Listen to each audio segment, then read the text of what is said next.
What's up, everyone?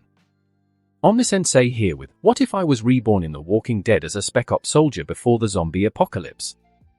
Part 3. If you enjoy this content, please smash the like button. If you haven't already, please subscribe to the channel. Don't forget to check out the original story linked in the description. I hope you enjoy listening to it. It is said that with money, anything can be found if searched for in the right way. Money allows transactions to be made quickly and securely, as long as both the buyer and the seller are decisive men. Long before even considering spending the first days of the end of the world at the CDC, Dante and his companions killed many people to acquire resources. They robbed, made deals with arms traffickers, and even raided weapon warehouses. Many were on the verge of a mental breakdown, but then everything started to take shape, and the words Jason had told them became reality. Thanks to this, Jason was able to lay the foundation for his community. In a place where very few people could gain access, weapons of all types, sizes, and power were being traded. When Jason was purchasing a large number of weapons from different sources, a seller privately contacted him during his last transaction and offered him a suitcase called Black Candy. This suitcase was available only to the most active buyers, and at that moment, Jason was a prime customer. But the strange thing was that no one wanted the suitcase known as Black Candy. This suitcase, which could have contained anything, was something only potential buyers would have explained to them in person when the transaction was about to be completed. If the buyer refused to purchase the suitcase for $1 million after the contents were explained, they would be forced to pay the seller half the price as a penalty for not taking it. At that moment, Jason wanted to secure his final batch of weapons, and he accepted out of sheer curiosity. Using the money from the traffickers he had killed in recent weeks, he met with the seller, and to everyone's surprise, Jason bought the Black Candy. When Jason explained to Tommy what this black suitcase called Black Candy was, the blood drained from Tommy's face, and he didn't dare to even touch it. But Jason made sure to take great care of this suitcase because inside it lay the most powerful weapon in the world, one capable of wiping out hundreds of thousands of people if used correctly. Oh, Black Candy. In a room, Tommy was drawing a completely black piece of candy. To outsiders, he was simply distracting himself, but to Tyler, this was the greatest secret he was keeping from Jason. Beside the Black Candy, he had drawn an onomatopoeic explosion. Boom! Black Candy contained a bomb large enough to devastate an entire city. In other words, this suitcase held the greatest weapon of mass destruction ever integrated into a suitcase. This is terrifying. Well, it's better that it's in our hands than in enemy hands, Tyler thought with an ironic smile. In a basement room of a cleared-out building, where the most important resources were stored and could not be touched by just anyone, Jason silently stared at a suitcase placed right in the center of the room. Jason smirked sinisterly. Fate had placed the world's most destructive weapon in his hands, and most importantly, it could be transported in a way no one would ever suspect a bomb was hidden inside. After a while, footsteps approached the room, and a voice sounded shortly after, "Sir, it's time to clear new areas and expand our domain. We've located abandoned military bases with tanks and state-of-the-art helicopters. The guys want to seize those resources." "Good, then let's bring in the rookies," Jason said before locking the metal door with a coded padlock. This door was strictly off-limits, and anyone unauthorized who tried to approach it would be expelled from the refuge. After all, this place housed Jason's secret room, the headquarters of the SCT community. All the guards protecting Jason's SCT community understood the importance of expansion and following orders. No one within the community could dream of breaking the rules. Let's begin. A group of 12 people stood outside a supermarket. To the keenest observers, half of them looked tense, while the other half remained calm. It had been decided that it was time for those who had been training for a month to start resource search missions. This time, they were all outside a large supermarket. Jason and the others were launching a clearing operation to take everything inside. They had brought multiple trucks on their journey, and the plan was for everyone to start loading resources and leave.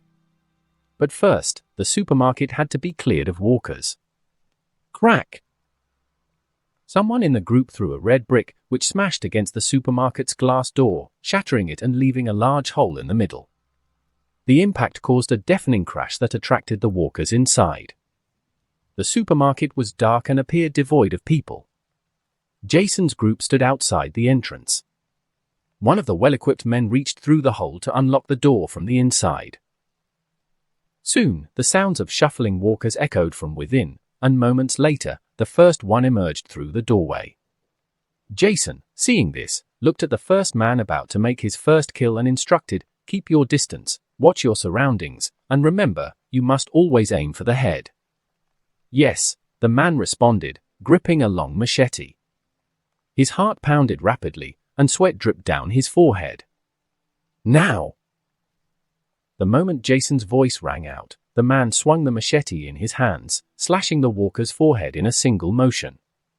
Crack! Black blood and parts of the walker's head sprayed in all directions. The man gripping the machete tightened his hold and stepped back. The slashed walker collapsed to the ground, motionless. Very soon, more walkers started approaching from all directions. When everyone noticed this, they formed a circle and prepared to eliminate the walkers just as they had trained. "Look straight ahead, watch your partner's back, stay calm, and everything will be fine." Crack! Crack! Crack! Everyone began taking down the walkers with melee weapons. It was understood that, although they had plenty of ammunition, it should be preserved for dealing with living threats, while melee weapons should be used against walkers.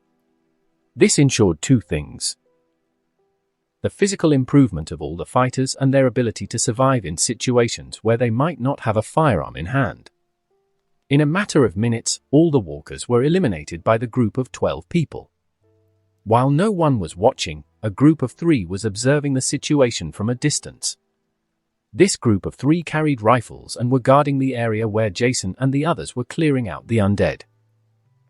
According to their orders, they had to report if anything seemed out of the ordinary. "They're all down." "Well done." "Quick. There's still plenty of food in the warehouses. We need to take everything in this place back to the shelter."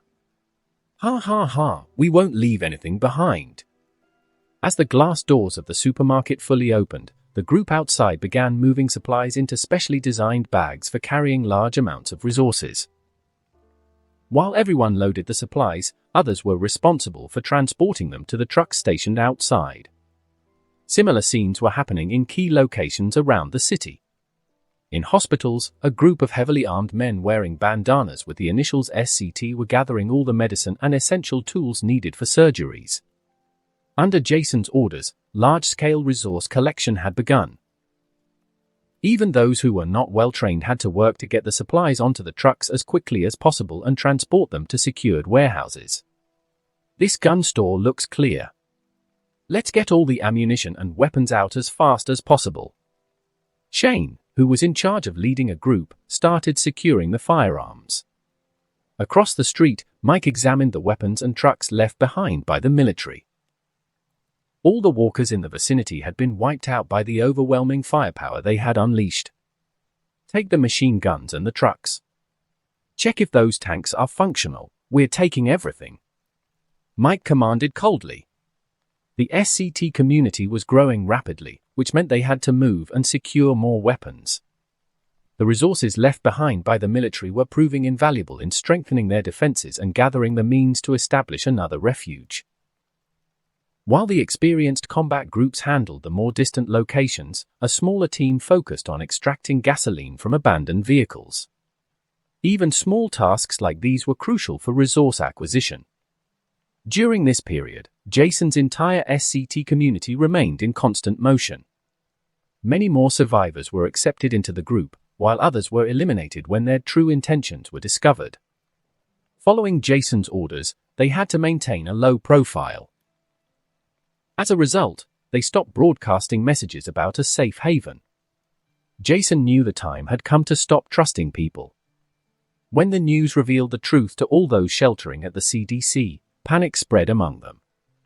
They all realized the importance of surviving through their own efforts. People announced their willingness to help.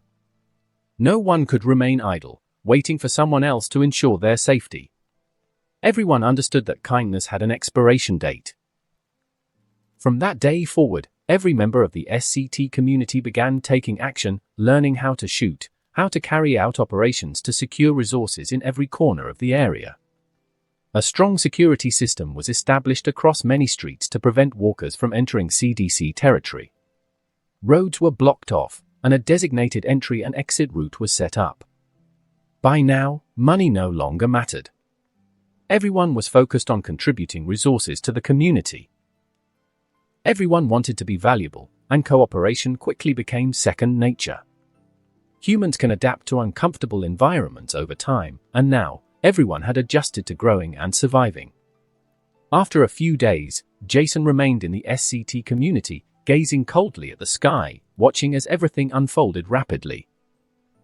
Sam Valdez, who had been responsible for training new recruits and maintaining security within the CDC, looked at Jason and asked, "Is there a specific reason why the broadcasts were stopped?" "To protect them. We don't need to be discovered right now. It's time to find a more secluded place away from the city. We've gathered tons of resources, and there's not much more we can take from this area." Jason didn't want to face other government-controlled communities just yet. Though his strength was formidable, he knew he had very little real authority compared to high-ranking officials. To avoid triggering internal conflicts, he needed to consolidate his power first, only then could he think about offering more help. Sam Valdez glanced at the tanks stationed around the refuge and the heavy machine gun set up at various strategic points. What is Jason trying to avoid right now? Finally, after a week, the decision was made to find a more isolated location outside the city. Jason intended to take the prison from the original story as his own, but for now, he had to consider many more factors and move cautiously. Not everyone was ready to keep up with his pace, so most people continued gathering critical resources and clearing areas farther from the community. Meanwhile, Jason and a small group of people set out in search of that new place. The safe territory around the CDC kept expanding, and soon several buildings and parking lots were completely cleared of walkers and corpse remains. The streets were sealed off to prevent walkers from outside from entering the safe zone, and vehicles were moved off the main roads. Those with mechanical knowledge were in charge of dismantling vehicles and extracting special parts for repairs. All vehicles were drained of their gasoline and moved to locations where they were unlikely to be touched in the near future. A week passed quickly, and under everyone's observation, it was considered that the training mission had completed a cycle. The next step was survival training led by the Dixon brothers. Of course, this did not mean the training was over. The week was merely meant to familiarize everyone with the mindset of combat so they wouldn't feel lost when facing walkers in the future. After all, what truly helps people grow is real combat experience. With specialized techniques, as long as they didn't encounter a large horde of walkers, everyone was expected to eliminate them with melee weapons relatively easily. Ever since Merle last spoke with Jason, he had been unusually quiet. Aside from his foul mouth, he hadn't changed much, but he also hadn't done anything out of line. Jason wasn't sure what was going through Merle's mind, but no matter what he was thinking, Jason was always prepared to handle internal crises. On the other hand, Daryl's change in attitude surprised Jason. Ever since Jason included him in the hunting plans, Daryl's attitude toward him had inexplicably improved. This also made the next wilderness survival training much easier. After all, there is a big difference between sincere cooperation and mere obligation. Nowadays, Guillermo's people had officially joined as reserve guards. They were all equipped and ready to respond to enemy attacks at any moment. That's why Jason was no longer at the CDC. While Mike and a military squad were in charge of clearing locations, Tommy and his team were gathering supplies from distant areas. Meanwhile, Jason was exploring farther locations with Rick, Guillermo, Shane, Glenn, T-Dog, and Morgan. His intention was to strengthen his ties with these people, as they were far more reliable than the average person under his command. Now, many people were gathered around a highway packed with abandoned cars. This place is definitely a mobility nightmare, Jason said with a wry smile as he looked at the map, hoping to locate the prison where Rick and his group had once taken refuge. I think we should move forward. Do you see this point here? It's a suburban factory. I've been there before. It's a large area full of factories, and there wouldn't be a problem occupying it. T-Dog was the one with the most experience in navigating the surrounding areas. Many people preferred to stay in their own city and rarely traveled, which was one of the reasons why, at least in the beginning, the story was centered around Atlanta. Another reason was that transportation had become a major issue in recent days due to abandoned vehicles. However, as long as they avoided rural areas, the highways were relatively clear. Originally, Jason's plan was to grow his strength in Atlanta. He needed to lead one of the strongest and most united communities in the area. To do this, he needed multiple secure settlements in the city and a precise communication network. No, I'm afraid the factory can't be considered a viable refuge for now. What we need is a sustainable shelter, one that maintains a unique level of security with minimal modification costs. If we look at the factory, the cost of securing the exterior would be too high. Rick stated his point of view, and everyone agreed. Guillermo stood beside him, frowning as he studied the map in front of him. He didn't seem to have a clear idea, so he grabbed his weapon and stepped aside. I'm going to scout the area and see if I can find a suitable location.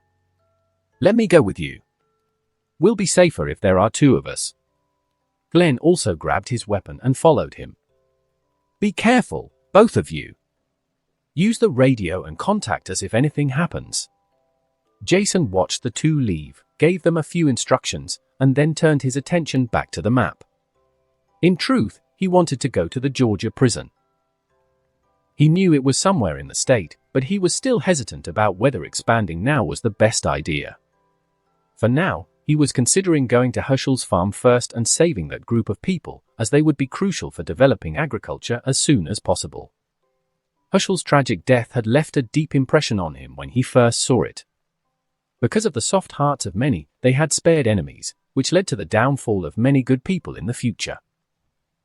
One could say that everyone paid the price for their own actions and ended up losing the prison, which was one of the best places to live, far better than Alexandria or any other large shelters that appeared later on. Morgan pointed at a large open space on the map and said, "Have you noticed this? There's a large open area on this side of the road. I think there should be a farm nearby. What do you think of the terrain? It's an open space. If we find an unused residential building in the center, we could renovate it." Upon hearing this proposal, Jason simply shook his head and, after a moment, said, "Even though the farm has good terrain and visibility, it lacks secure defenses. Even if we built a perimeter around it, it would consume a huge amount of manpower and materials, resources we can't afford to waste, especially since we need to leave the city as soon as possible. It would also be difficult to create strong defenses. Not to mention, we now have new survivors arriving at the shelter. I think the ideal place would be one designed to house a large number of people, far from the city, with solid exterior defenses and farmland we can cultivate." Everyone fell silent for a while. They knew that the farm wasn't a great option, but the real problem now was finding a place that met all their needs. Just as Jason was about to suggest naming the prison, he noticed Rick's expression light up. At that moment, Rick, who had been silent for a long time, suddenly said, "Jason, a place like the one you described really exists." Everyone turned to look at Rick. He glanced at Shane beside him, smiled, and said, "It's got good land, walls, and it's far from the city.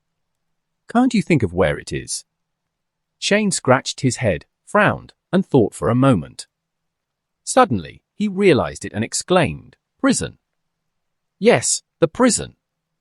It meets all our requirements and has full facilities. A cafeteria, an infirmary, and an armory. Now, the question is, does anyone know where there's a prison nearby?" After Rick finished speaking, he turned to look at those around him. They exchanged puzzled glances before all turning to look at T-Dog in unison. T-Dog's expectant expression gradually darkened as he saw everyone staring at him. "Wait a minute. What are you all trying to imply by looking at me like that? Just because I'm black, I'm supposed to know where the prison is? Is that what you're saying? I'm a religious man, you sons of bitches. Hearing T-Dog's rapid response, Jason hid the smile on his face and interrupted. Man, we just think you're more familiar with the surrounding area because of your community work, so you're more likely to know than the rest of us, that's all. The others nodded in agreement, and Morgan patted T-Dog on the shoulder. T-Dog was speechless for a moment before saying, "Sorry, I really don't know." Jason grabbed the radio and contacted Mul and Daryl's group, who were out hunting in the surrounding areas. ZZ. Murrell. Can you hear me? Answer me, quick. ZZ. Ha ha ha. This is your old friend Murrell. Is there anything I can do for you, our esteemed leader of the SCT? ZZ. Speak in words we can actually understand. I need to ask you something. Do you know where there's a prison near Atlanta? ZZ. Are you kidding me? Got an old friend you need to bust out of jail? Ha ha ha. ZZ. Murrell. You know I can stop you from getting alcohol, right? ZZ. All right, I'm just messing with you. Yeah, there's a prison west of Georgia, near Atlanta. Why? ZZ. Do you know exactly where it is? ZZ. I just know it's west of Georgia. I don't remember the exact location. Shit, I've never been there. Why the hell would I need to know where that damn prison is? You think I visit them like churches to spread the Lord's word? ZZ. All right, got it. You can get back to what you were doing. ZZ. Yeah, whatever. Murrell has changed a lot. I guess he considers you a friend. He's not someone who submits to others easily, Shane said, having listened to their conversation. Ever since they left Atlanta, Murrell's attitude had changed significantly. Jason replied indifferently, he stays true to his way of living. It's not like he's truly a bad person. Shane nodded at those words. Bang! A loud gunshot echoed through the forest in the distance. Then, Glenn's terrified voice came through the radio. ZZ. Guys! We're under attack. Oh God, Guillermo's been shot, get here fast. ZZ. Guys! We're under attack. Guillermo got shot. I don't know what to do, come quickly. We're in the forest to the west, hurry. How is this possible? Is it another group of survivors? Jason couldn't help but frown. He grabbed his modified M4 and prepared to head out. The others' expressions changed drastically. They picked up their weapons one by one and ran in the direction where Glenn and Guillermo had gone just moments ago.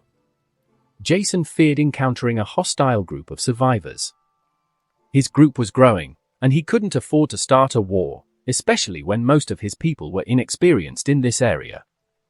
He knew they were near Herschel's farm, where people lived. For that very reason, he had warned everyone to stay alert while exploring. Soon, they saw them in the forest. Unexpectedly, a fat man was standing next to them. Guillermo was on the ground, and from the others' perspective, they couldn't tell if he was alive or dead. The fat man standing there said something while wiping the sweat from his forehead. Seeing this scene, Jason's usually calm face showed an expression of disbelief. He couldn't believe what he was seeing. There was no doubt that the fat man in front of him was Otis, but he really couldn't remember if this was the day Carl got shot in the original story. But now that he thought about it, did the shooting have to happen for Rick to meet Herschel at any cost? If so, Jason knew he was the only one to blame for Guillermo getting shot when his original intention was to interact with the people on the farm. Several people ran forward. Jason immediately began checking Guillermo's wounds while Shane and the others aimed their weapons at Otis. Who are you? Why did you attack them? Where's your partner? Otis was stunned at that moment. He had just been hunting and hadn't expected to wound a stranger who had suddenly appeared. Nervously, he responded, I'm Otis. I didn't mean to shoot him, I was just hunting. Look, that's my deer, right there. It wasn't my intention, I swear. I aimed at the deer and didn't realize there were people here. Shane nodded, furious, and continued questioning Otis loudly. You're lying. I don't believe you. I really didn't mean to. Believe me, I was just hunting. You have to believe me. Otis was holding his rifle tightly as tears welled up in his eyes. Jason did a quick check. He discovered that while Guillermo had passed out, the only thing he could determine was that the injury was serious, but it was too soon to make a final judgment. In cases like this, it was difficult to assess the extent of the damage caused by a gunshot wound just by looking, as the bullet's trajectory was unknown. Jason looked up at Otis, stood up, and placed a hand on Shane's arm. He was supposed to be hunting. Guillermo was injured by accident. The wound isn't deep, but he needs surgery. After finishing his sentence, Jason turned to Otis, who was still apologizing. Otis, right? Is your house nearby? Do you have anything there that can help us? He needs a minor operation. Hushel has the equipment to save him. I can take you there. Where? That way, just straight ahead. Otis pointed into the forest. Lead the way. Shane grabbed Otis's shirt roughly and was about to march forward when Jason's voice stopped him. Even if the wound isn't fatal, we can't just move him carelessly. God knows how far we have to carry Guillermo in our arms. Then what do we do? He's bleeding a lot, and if we don't hurry, I'm afraid he'll die. While everyone was at a loss, Jason suddenly ran to a small tree, pulled out his machete, and started cutting. After quickly chopping down 2 small trees, Jason swiftly trimmed some branches off the logs. In the blink of an eye, he had 2 sturdy wooden poles. Jason looked at a few people and pointed at Glenn and Otis. Take off your jackets, both of you, quick! After speaking, Jason also removed his own jacket, then ripped open the legs of his pants and cut some fabric strips with a few quick slices. In just about 2 minutes, Jason had skillfully manipulated the jackets into a simple stretcher. All right, looks like it's done. Everyone fell silent, then quickly moved to place Guillermo onto the makeshift stretcher. Jason helped secure it and began instructing the others. Rick, you and I will take the left side. Shane and T-Dog, take the right. Hold him steady. Move. After speaking, the 4 of them lifted Guillermo together. The stretcher felt stable enough. They followed Otis, who was being dragged along by Shane, running out of the forest in a completely different direction from where they had come. In no time, they had run relentlessly, carrying Guillermo on the stretcher. Except for Jason, who was the most trained, everyone was breathing heavily. Shane, out of breath, yelled angrily at Otis, who was barely managing to run. You damn idiot, run faster! Or I'll put a bullet in you myself. Move it! Otis dropped to his knees, gasping. I'm sorry, I can't run anymore. You guys go ahead. There's not much farther to go, just keep going straight. Seeing that Otis could no longer keep up, the 4 didn't waste any time and just kept running. Glenn, who had been behind with Otis, was also out of breath but was in much better shape. He stretched his arms to help support Otis and slowly followed the 4 people ahead. After running out of the forest, Jason spotted lonely houses in the distance, standing in the middle of the fields. Keep going. Come on, come on. Don't stop. Rick and the others also saw the houses in the distance and finally felt a bit of relief, picking up their pace. Hushel. Is Hushel there? Dozens of meters away from the house, Jason shouted loudly. Soon, a few girls ran out of the house, followed by an elderly man with white hair and a beard. By then, the 4 had already reached the house's entrance. I'm Hushel. What happened? Is he hurt? Herschel immediately spotted Guillermo unconscious on the stretcher, his bright red blood staining his abdomen. Shane had been holding in his anger for a while, but now he finally exploded. "You're Herschel, right? He got shot. Otis shot him." Herschel didn't argue with Shane. He simply stepped forward to examine Guillermo's wound. "All right, bring him inside and lay him on a bed. I'll be able to check him properly," Herschel said quickly. "Glenn, go get the medical backpack.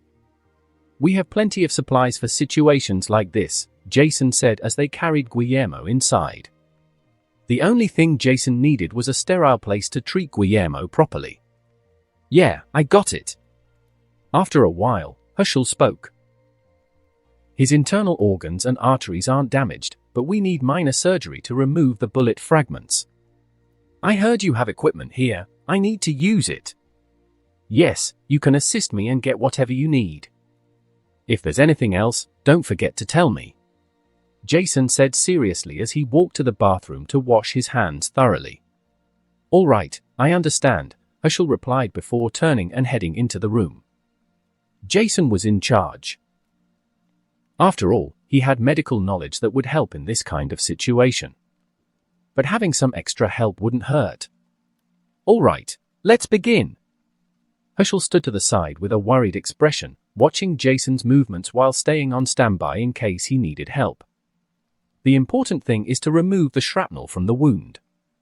Let's hope I can get everything out and that no internal organs are damaged." After saying that, Jason started the operation, his movements slow and careful. As he steadily moved his hands, Herschel ensured the wound was well lit so everything remained visible. The procedure was slow, but Jason successfully extracted the first piece of shrapnel. Based on his initial observations, no internal organs had been hit, so everything was proceeding well. Outside, the previously silent surroundings were gradually filled with an indescribable tension.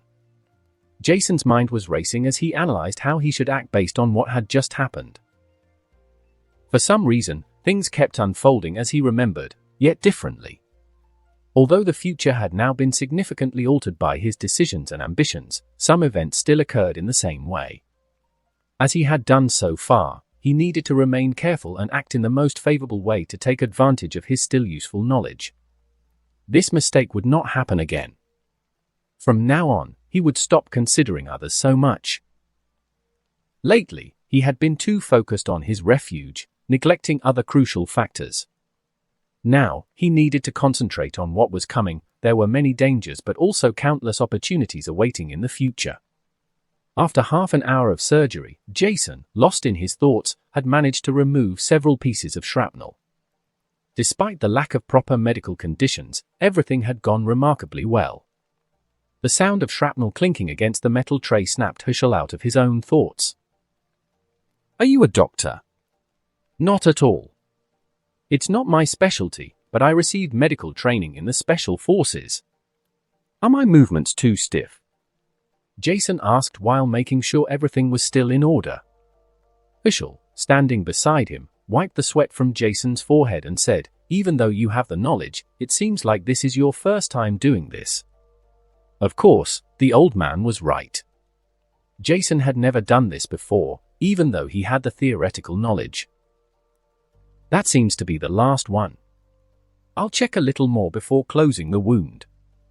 At this point, Herschel decided to take over the finishing touches, seeing that Jason had handled most of the work. A sigh of relief filled the air upon realizing that Guillermo seemed like he would recover. Jason couldn't afford to lose a friend and someone who would be crucial to his future plans. After some time, Herschel began stitching up Guillermo's wound with ease.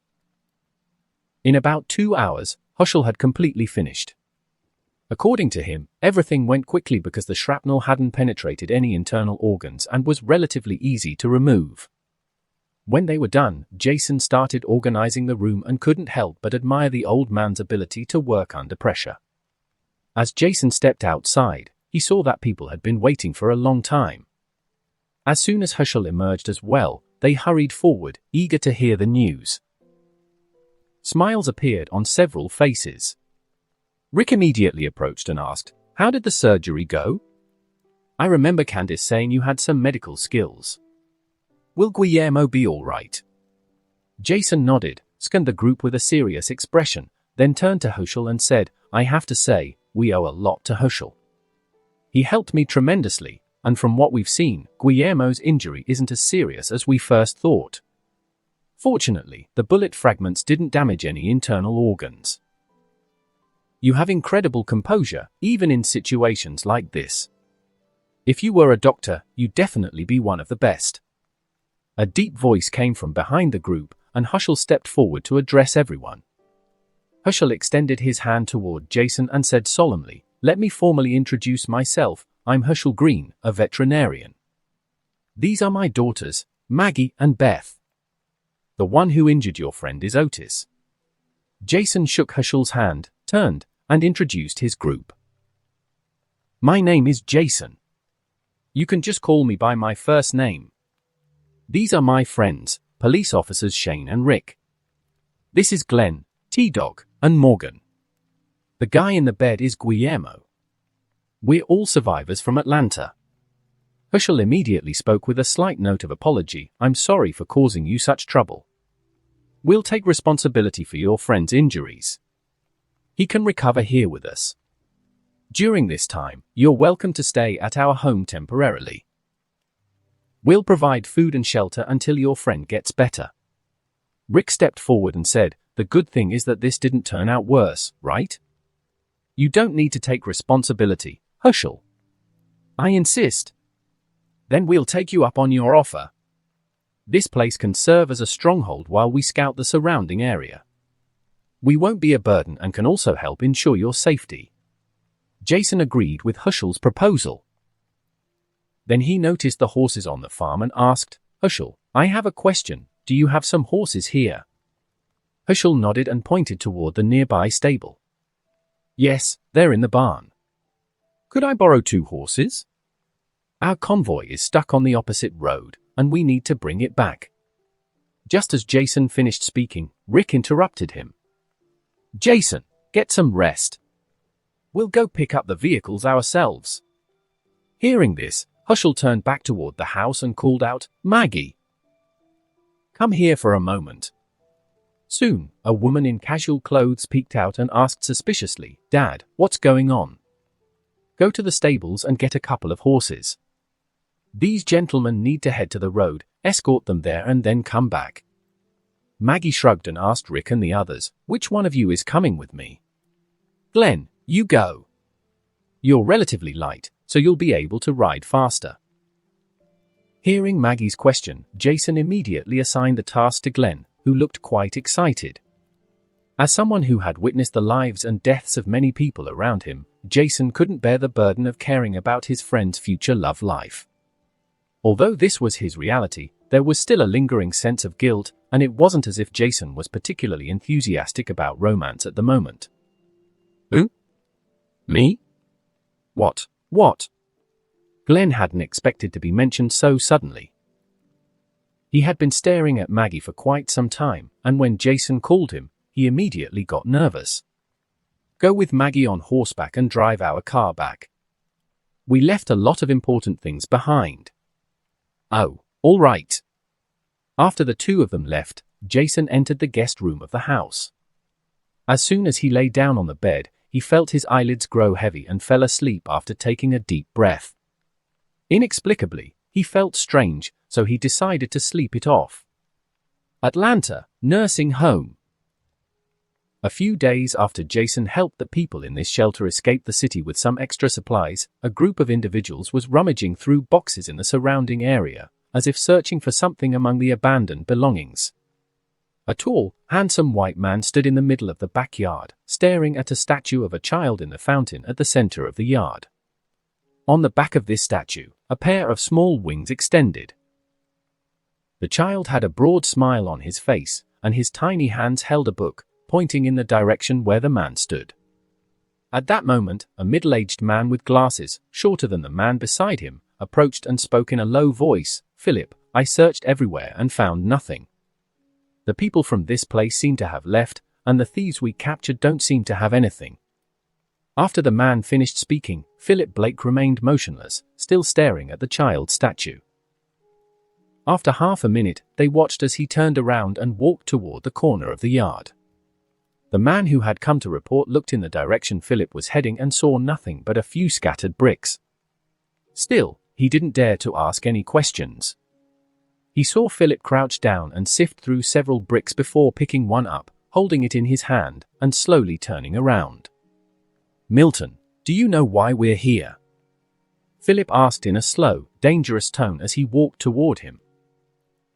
Milton couldn't help but tremble and quickly responded, "I do. We're here to find medicine." Philip stood still by the fountain, the corners of his mouth slightly raised, but there was no smile in his eyes as he asked, word by word, "Then, tell me, why the hell can't we find that damn medicine?" As he spoke, his anger grew, and his expression gradually turned into a crazed look. With each word, the brick in his hand struck the child's statue. By the time he finished speaking, only the crunching sound of the brick hitting the statue could be heard. Milton stood there with his head lowered, his body trembling with each crackling sound. At that moment, he felt an overwhelming sense of fear take hold of him. The man who was now losing his mind was once called Brian. A gentle, kind, and honest man who claimed to have a daughter, though in reality, she was his brother Philip's child. This man, better known as the governor, was beginning to move more and more in Jason's footsteps. It was then that Milton discovered that his friend Philip's character was becoming increasingly strange. When he was inside the refuge he had worked so hard to maintain, he was a very kind and gentle gentleman, but once he stepped outside, he became extremely cold and aggressive. Philip would often lose his composure inexplicably and abuse the survivors he encountered on the road during expeditions. A clear example was just a few days ago when Milton found a corpse in a bathroom near the survivor camp. He knew that Philip had killed him because he was very familiar with the scars on the victim's body, marks left by Philip when he was interrogated. Milton gradually began to fear the man he once considered a friend. Like any true friend, he tried to reason with him, but nothing could restrain a man who was worsening by the day. In this way, Milton watched Philip's development step by step until today, when he had become the leader of this group of survivors. He could confidently say that he was the only one who truly knew Philip's past, eventually becoming his right-hand man. To the eyes of those survivors, Philip was an intellectual, rational, powerful, and perfect leader. But to Milton, Philip was truly insane. Today, he knew that Philip was searching for a place to settle. He truly wanted to have a place to call home. In that search, he did everything possible to obtain resources, but the massive hordes of walkers had made things significantly more difficult. Georgia County, in a place abandoned by the living. A group of people, who had never stepped foot in this area before, arrived. The walkers wandering aimlessly nearby were drawn by the sound of the approaching convoy. They emerged from every corner, slowly surrounding the vehicles. Bang! Bang! Bang! The convoy's firepower was overwhelming. In no time, the walkers were effortlessly eliminated. Everyone jumped out of the vehicles. They seemed like just another large group of survivors, but there was one man who stood out above them all. He walked ahead of the group, pointing toward the two passageways at the front and rear of the community. After observing for a moment, he ordered, "Call everyone down from the bus, then split into two groups. Once everyone is off, we'll position the bus to seal the street. Next, we'll find the smaller exits and take care of sealing them. Meanwhile, the other group will clear the surrounding area of walkers. Stay alert and be careful." Occasional gunshots echoed from different directions. Philip stood in the middle of the street in this new territory that would become the foundation of his power, watching people rush in and out, clearing houses. Survivors who passed by greeted him, and Philip smiled and nodded, satisfied with how things were progressing. The clearing operation lasted an entire day, and by nightfall, they had finally inspected the entire community. That night, everyone sat around the campfire, eating various canned foods they had gathered along the way. Philip didn't eat. He simply held an open can and looked at the people around him. The orange light flickered against their dirty faces, but it couldn't illuminate their eyes. There was an emotion in them that disgusted him deeply. He didn't want to live in such chaos. He missed the kind of life he had before everything that was happening today. Thinking about this, he handed a can to Martinez, who was sitting beside him. The latter was surprised and instinctively took the can, then watched as Philip stood up. Crack! Crack! Crack! Slow, rhythmic applause drew everyone's attention, and suddenly, the scene fell silent. Do you really think living like this counts as living? As he spoke, he pointed to the empty can scattered on the ground. His deep voice continued, eating expired food every day, hiding over and over again without end. Just look at us now. Does anyone remember the last time they took a bath? When was the last time you celebrated anything? Do you think we should live like this in the final days of our lives? Martinez set the can down and said, Philip, the world has changed. This is what the end of the world looks like. Hearing Martinez's words, Philip seemed agitated. His tone suddenly rose. And he responded passionately, No. I don't believe that. Why can't we build a community just like before the end of the world? Philip stepped in front of the fire and gazed at the crowd with piercing eyes. The flames reflected on his face, and people could see that his eyes seemed to be burning with an intense fire. Is there anyone here who doesn't want to sit in their home and eat in peace every day? Is there anyone here who doesn't want to live a clean and peaceful life for the rest of their days? Is there anyone here who doesn't want their children to grow up happy and their elders to grow old in tranquility? Each sentence was like a knife, cutting deep into the pain in people's hearts. Some began to show longing in their eyes, setting down the food in their hands. A few even started to stand up. Philip stepped closer, pointed at one of them, and asked loudly, Do you want that kind of life? I do. Philip pointed at another and continued shouting, What about you? Do you want that life? I definitely want it. Philip opened his arms, looked around, and shouted even louder, All of you, answer me. Do you want that life? We do. Of course, we do. After a moment of silence, everyone rose one after another, their emotional cries filling the air. Philip looked around and saw the flames reflected in the eyes of all these people. Seeing the crowd's fervor, Martinez also shouted, Philip! Philip! The crowd's chants gradually synchronized, their voices echoing throughout the community. Philip raised his hands, and the voices slowly quieted. But all eyes were still on him, filled with anticipation. Don't worry, I will do everything I can to make that dream a reality. Now, listen to my plan. Over the next period, Philip outlined in detail the division of labor for everyone. The community they had occupied was a relatively luxurious one before the apocalypse. The surrounding facilities were well equipped, including water sources, filtration systems, clinics, and other amenities. However, many things were still lacking. For example, the outer wall needed reinforcement with sturdy materials, food and fuel supplies had to be secured, and they had to find common necessities, among many other things. Under Philip's leadership, the community gradually developed. As it grew, they also took in new survivors, and slowly, everyone became addicted to this illusion of satisfaction. No one wanted to wake up from this beautiful dream, and the decaying world outside became nothing more than a distant nightmare. Walkers roamed everywhere, making the town's survivors unwilling to face the outside world. Thus, Philip completely dominated the town. When he was inside, he enthusiastically helped everyone in need and often went out on supply runs. Each time he returned, he brought back large amounts of supplies, further cementing the people's admiration for him as a kind and elegant leader. But only Milton and Martinez, who accompanied him on these supply runs, knew the true face of this man, a venomous snake. He could kill any survivors he encountered without a second thought and steal their supplies, or he could feign submission when facing a powerful enemy, only to strike the moment they let their guard down. Yet, his generous treatment silenced those who knew the truth. No one in the community would ever speak against Philip. They understood that mere words couldn't tarnish the glorious image he had built in people's hearts. In fact, the people even affectionately called him the governor. At this moment, Philip, the governor in everyone's minds, sat in a secret room next to his own quarters.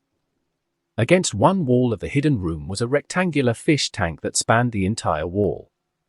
In the adjacent room, his sick daughter lived. At dawn, the sun was slowly rising, illuminating the green fields where Jason's group had arrived purely by coincidence. Inside a room in a house, Jason slowly opened his eyes, but his breathing was unnatural. This unfamiliar environment triggered a momentary stress reaction, but then he remembered what had happened yesterday and calmed down. After a few minutes of steadying the heavy sensation in his body, he walked to the bathroom to wash his face and then stepped out of the room. Standing in the completely empty living room, Jason looked at the framed photos while thinking about everything he had done to get here. The feeling of being in the countryside was entirely different from that of the city. Here, he could understand Herschel's attitude toward life and death when it came to the walkers. If Jason hadn't had the skills to do what he had done so far, the idea of staying on a farm on the outskirts of the city would have been his choice. After all, protecting a farm with enough preparation shouldn't be much of a problem. As Jason observed the curiosities in the living room, he heard sudden noises coming from the kitchen. That must have been Mrs. Patricia, Otis's wife, who was now preparing breakfast. A pleasant smell filled the air. The small community that had formed in this place was good, at least it allowed them to survive the outside world. Two bad things were about to change. Jason ignored this thought and walked toward the room where Guillermo was resting. After a brief inspection, Jason sighed in relief. At first glance, Guillermo's condition seemed good, and his wound showed no signs of infection. It seemed the medicine they had was enough to keep Guillermo stable. After a few more checks, Jason left the room and stepped outside the house. "You're finally awake, Jason. Did you get a good rest?" As soon as he walked through the door, Glenn's voice sounded beside him. When he turned, he saw Glenn sitting alone on a bench, looking a little exhausted. Noticing Glenn's condition, Jason didn't hesitate to ask, "Why are you here at this hour? It looks like you haven't slept all night, have you?" Glenn blinked a few times, yawned, and replied with a reassuring smile, "I was on watch last night to keep an eye on the place. We didn't wake you because you were exhausted. You should consider getting more sleep from now on instead of just waiting until you get the chance." "Yeah, I'd like to have that privilege too." Jason carried a mental burden that couldn't compare to those around him, but now wasn't the time to make comparisons, so he asked, "Is everyone here?" Shane and Rick slept in tents along with the others since there wasn't enough space in the house, and they didn't feel comfortable inside the RV either. After speaking, Glenn pointed to a tree not far away, and indeed, there were two tents beneath it, right where the RV was parked. "Hey, guys! Did we wake you up?" Jason stood next to the tents and called out loudly. Soon, a few people emerged from the tents, looking groggy while holding shotguns. Seeing this, he spoke with a concerned expression, "Sorry, it looks like you weren't up yet. Let's get something to eat, and then we should explore the surroundings." "How could we not wake up when you're yelling so loudly?" T-Dog couldn't help but complain, thinking they were being attacked by walkers. This was the first time in a long while that he had slept outdoors. Rick stretched his back. He was tired of living in the open these past days and missed his bed at the CDC, but he understood that such comforts weren't something he could have all the time, so he didn't complain. "I get that you're not used to sleeping outside, but you need to understand that our stronghold at the CDC isn't permanent. We have to consider relocating most of the group due to the high maintenance costs. Until we find a suitable place, we should embrace nature like true primitive men." Morgan also nodded and said enthusiastically, "Jason is right. It's not just us, everyone in the future will have to get used to living like this. After all, we don't know what's going to happen next." After breakfast, Jason told Glenn to catch up on sleep while he went to find Herschel to ask him some questions. Inside the house, Jason explained their situation and where they had come from in greater detail. He needed to make them aware of what was happening in the outside world. Ushul, as I mentioned, we're from the CDC. We went out this time to look for a secondary shelter because we can't afford to keep the facility operational for much longer. So I wanted to ask you, does anyone here know the surrounding area well? Ushul thought for a moment and then nodded. Otis is very familiar with the area. He helped us transport a lot of things from the city before. You can ask him directly, he shouldn't have any problem helping you. When Jason found Otis, the man was repairing a truck in the yard. After hearing Jason's request, he agreed without hesitation. After what had happened, he regretted the situation with Guillermo, but there was nothing he could do to help. However, when he heard Jason's request, he willingly accepted. There are several pharmacies and warehouses nearby. As for the things you mentioned, I'm not entirely sure. Otis had taken Jason and the others to a pharmacy a bit of a distance from the farm, where there was actually a small town. Jason didn't really expect to find warehouses in perfect condition to store supplies, but it was a shame that Otis didn't know about these places. Now, they would have to check them one by one in order. Boom! Boom! Boom! On the street outside the pharmacy, the place was eerily deserted, and the silence of the air was broken by loud banging on the door, making Glenn and the others tense up. Immediately, the walkers inside the pharmacy were drawn to the door by the sudden noise. After making some noise to draw the walkers' attention and ensure they wouldn't be taken by surprise later, Jason had no intention of going in directly. At his side, Shane and Rick stood guard on both sides. Neither of them intended to go in, so they decided to break the glass by force. With a single strike, the pharmacy window shattered, and the ugly faces of two walkers appeared immediately. Puff! Puff! The sound of two sharp objects piercing rotten flesh echoed. Rick and Shane's daggers sank into the walkers' heads almost simultaneously, and Jason also slashed one of the walkers behind them to death as it followed him. Go in and be careful. Rick reminded everyone to enter the pharmacy slowly. It was a relatively large pharmacy, about 100 square meters, with shelves full of various medicines that were still usable. The expressions of those who had initially been hesitant about large-scale scavenging quickly turned into ones of joy. Ha ha ha, honey, we hit the jackpot. Shane ran his hand over the boxes of medicine on the shelves with excitement. No one had expected this pharmacy to have such a complete collection of essential supplies. Everyone, pack as many medicines as possible. Start with the most important ones, then move on to the rest, Jason instructed, pointing to some shelves containing the most crucial medications. He himself didn't bother with the medicine on the shelves but went straight to the storage room in the back. He knocked lightly on the door, pressed his ear against it, and listened carefully for a few seconds. There was no familiar groaning of a walker, so Jason slowly opened the door and peeked inside. The storage room wasn't big, only about 40 square meters. Several shelves lined the interior. Jason wasn't one to wait for others to take action, so he went in directly. There were only 5 rows of shelves in total. Walking down the middle aisle, Jason finally found a corpse on the innermost shelf. However, he wasn't on guard because it was obviously a survivor who had taken their own life by swallowing a bullet through their throat. Understanding what had happened here and recalling the walkers trapped inside the pharmacy, Jason figured that the person in the storage room had likely been chased by some walkers from outside. Trapped in this storage space, where there was nothing but medicine and no other exits, they had chosen the easiest way out, ending their own life rather than being eaten alive. Jason shook his head at the heartbreaking scene. Every time he saw something like this, which was more common than it seemed, he felt anger. Most people had firearms in their hands, and there were only a few walkers around them. It should have been easy to fight their way out. Jason, are you okay? Rick's voice came from the door. Yeah, I'm fine. Rick walked up to Jason, looked at what he was silently staring at, and sighed at the sight. He patted Jason on the shoulder as if to comfort him and said in a slightly somber tone, "You don't have to think too much about it. Some people simply choose a quick end to avoid suffering."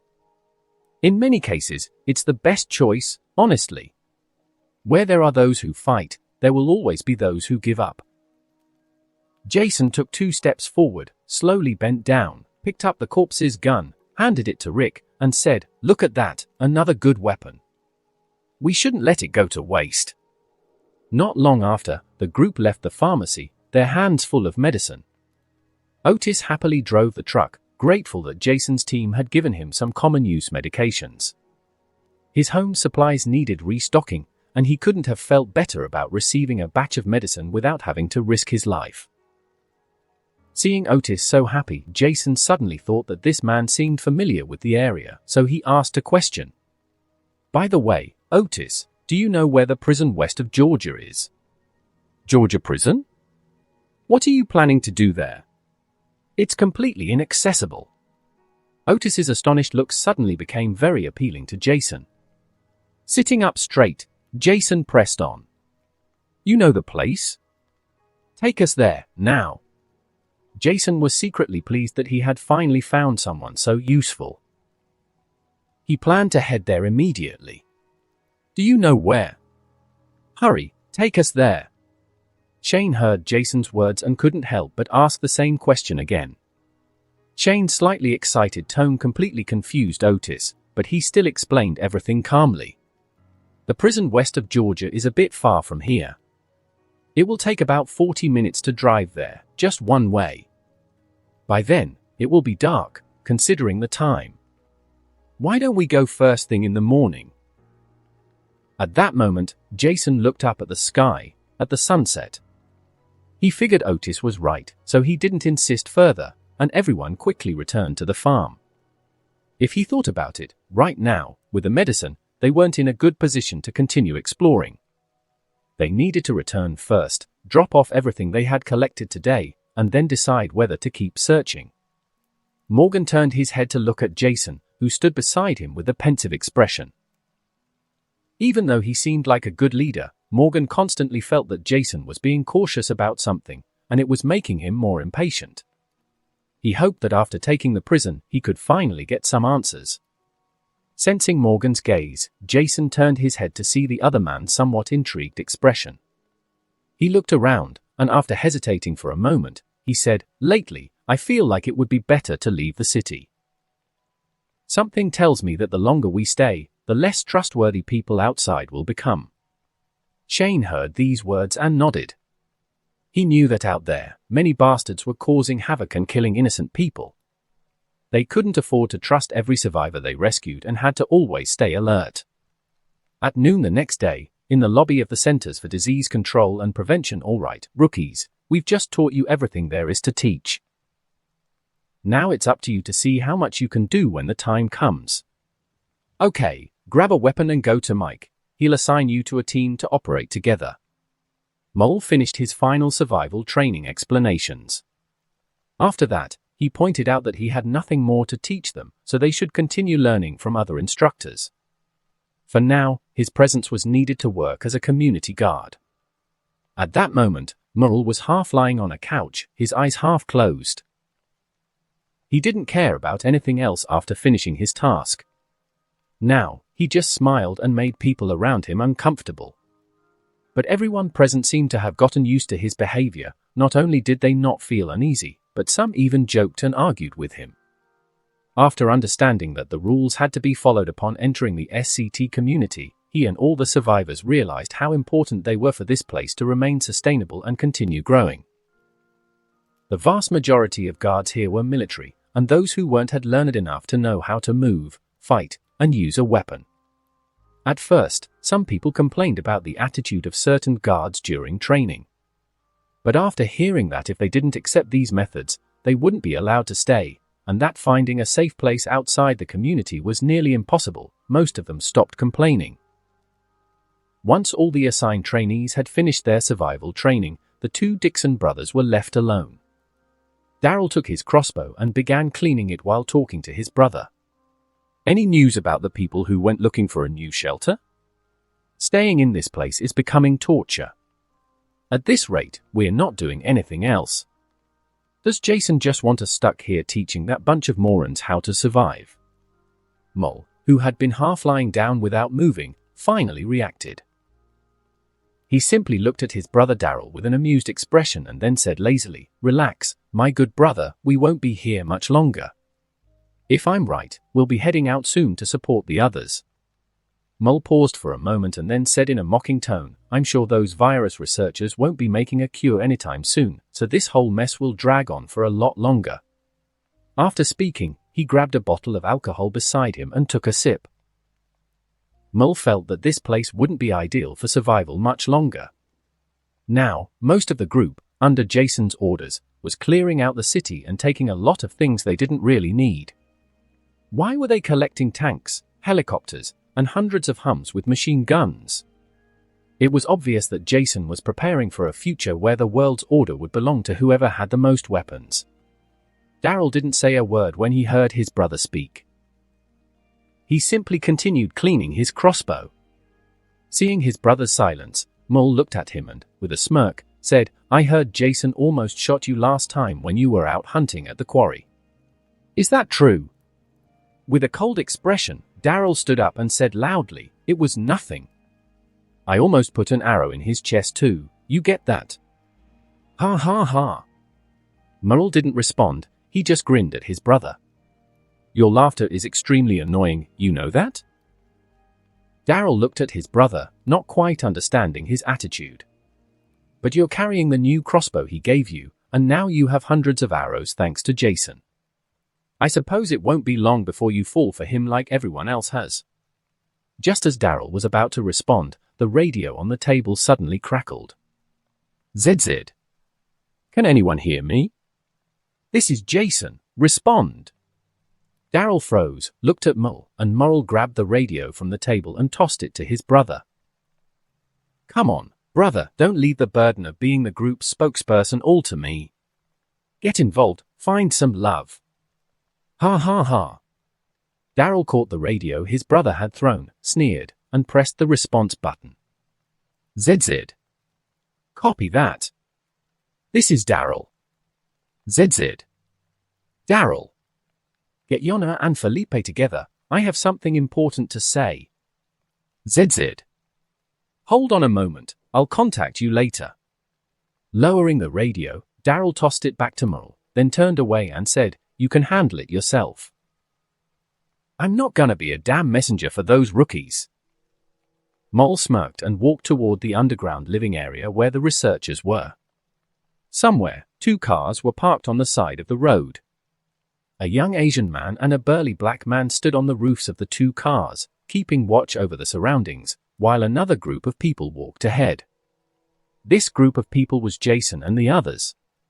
Otis walked at the front of the team. The long journey had left him drenched in sweat, and he was out of breath after walking a long distance. A distance that, for many, was relatively short. The group walked through the forest for more than 20 minutes when they heard Otis up ahead say, "Here, it's just ahead. There's actually a shorter path through the forest that leads to that prison. A friend of mine was locked up here before, so I know the way." But when we reached that intersection, 2 trees had fallen and blocked the road, so I found this shortcut instead. Look, we're here. A few people emerged from a forest trail, and the once dense forest suddenly became sparse, revealing a mountain with a wide-open view. Everyone looked in the direction Otis was pointing, and a large-scale prison appeared before their eyes. Looking at the familiar prison in front of him, Jason felt a wave of emotion. Too many things happened in this prison in the original story after they took it, most of them tragedies. Now that he was here, he planned to turn this prison into the base for the SCT community and secure humanity's future. "This place is perfect," Rick said, looking at the prison. Filled with joy, he couldn't help but admire the place. Morgan also looked down at the prison and saw the dense cluster of walkers roaming mindlessly near the fence.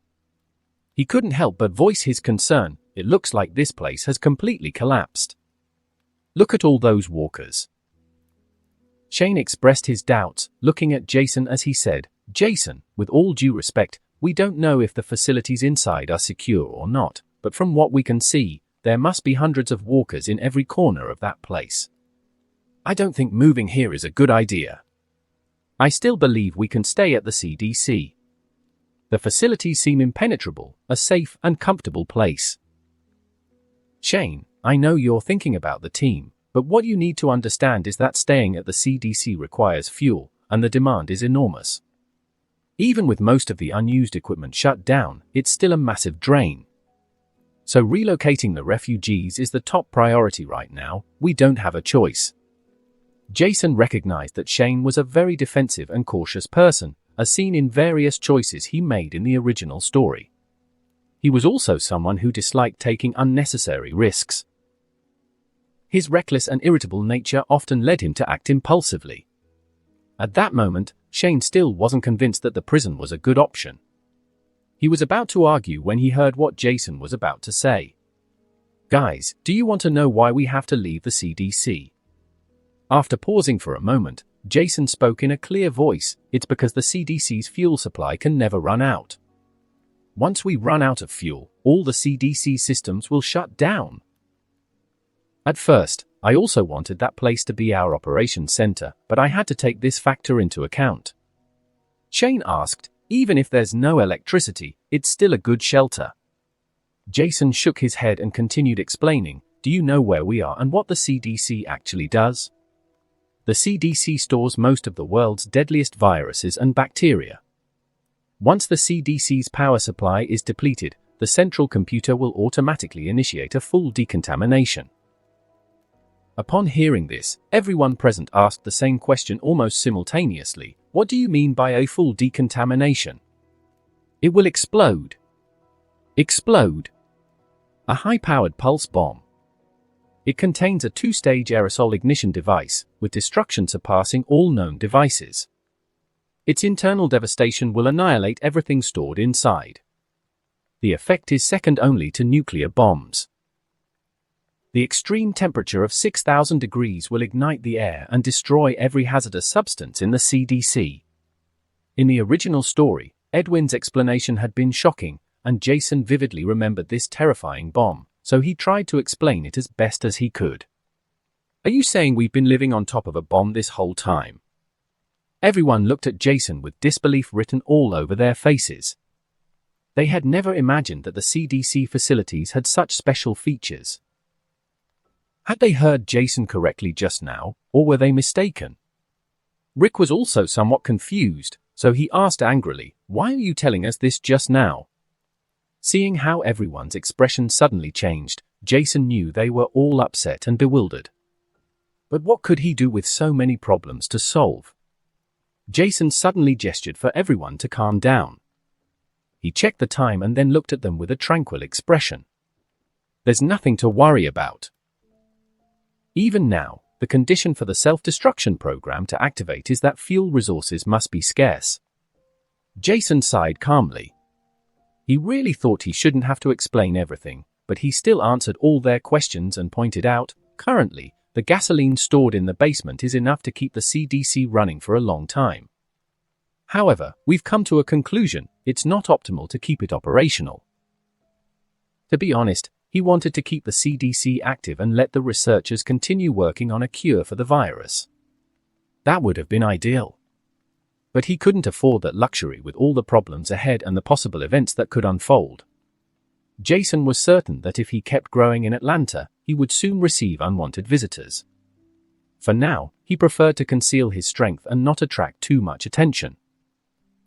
When everyone heard Jason's explanation, those nearby felt somewhat relieved. But at this moment, no one wanted to return to the CDC or even consider staying there. After everyone understood the issues with the CDC and the SCT community, they all turned their heads toward the prison again. Now, the excitement in their eyes reignited. Jason knew that many couldn't understand his plans, so he could only share what they could accept and keep to himself the problems that very few could comprehend. In the future, some people would be in awe of those who were strong and maintained a safe haven. But once those strong individuals became weak in their eyes, they would start forming plans to act separately and take what little they had, revealing their selfish nature. How could Jason not think about the many things that would happen and the potential enemies that would cause trouble? He knew it all too well. That's why he had to be prepared to defend his community. He needed to take advantage of his future knowledge and be ready for all these challenges.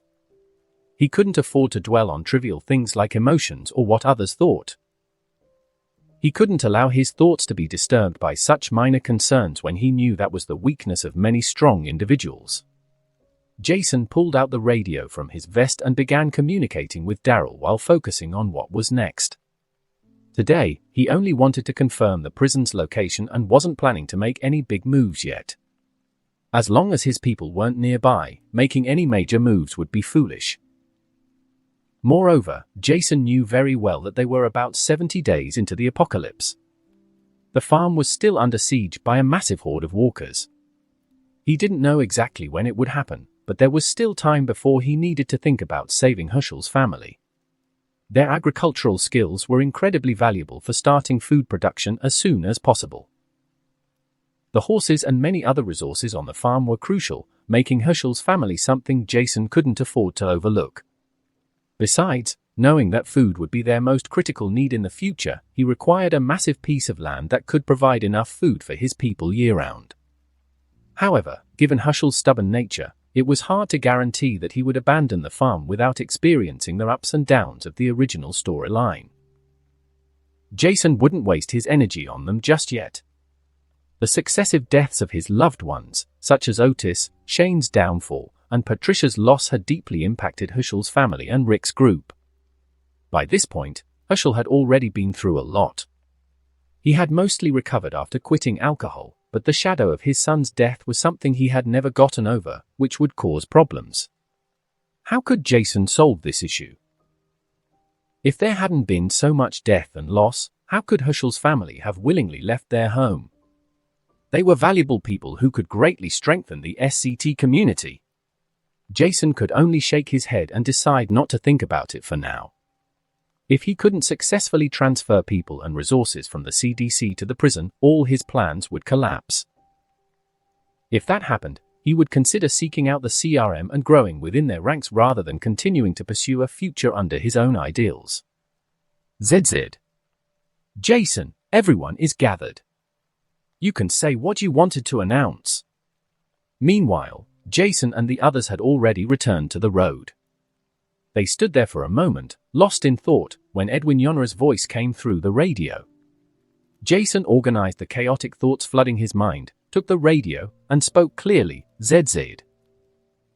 All right, I have a few things to share with you. I'll keep it brief. If you have any questions, I'll answer them after my explanation.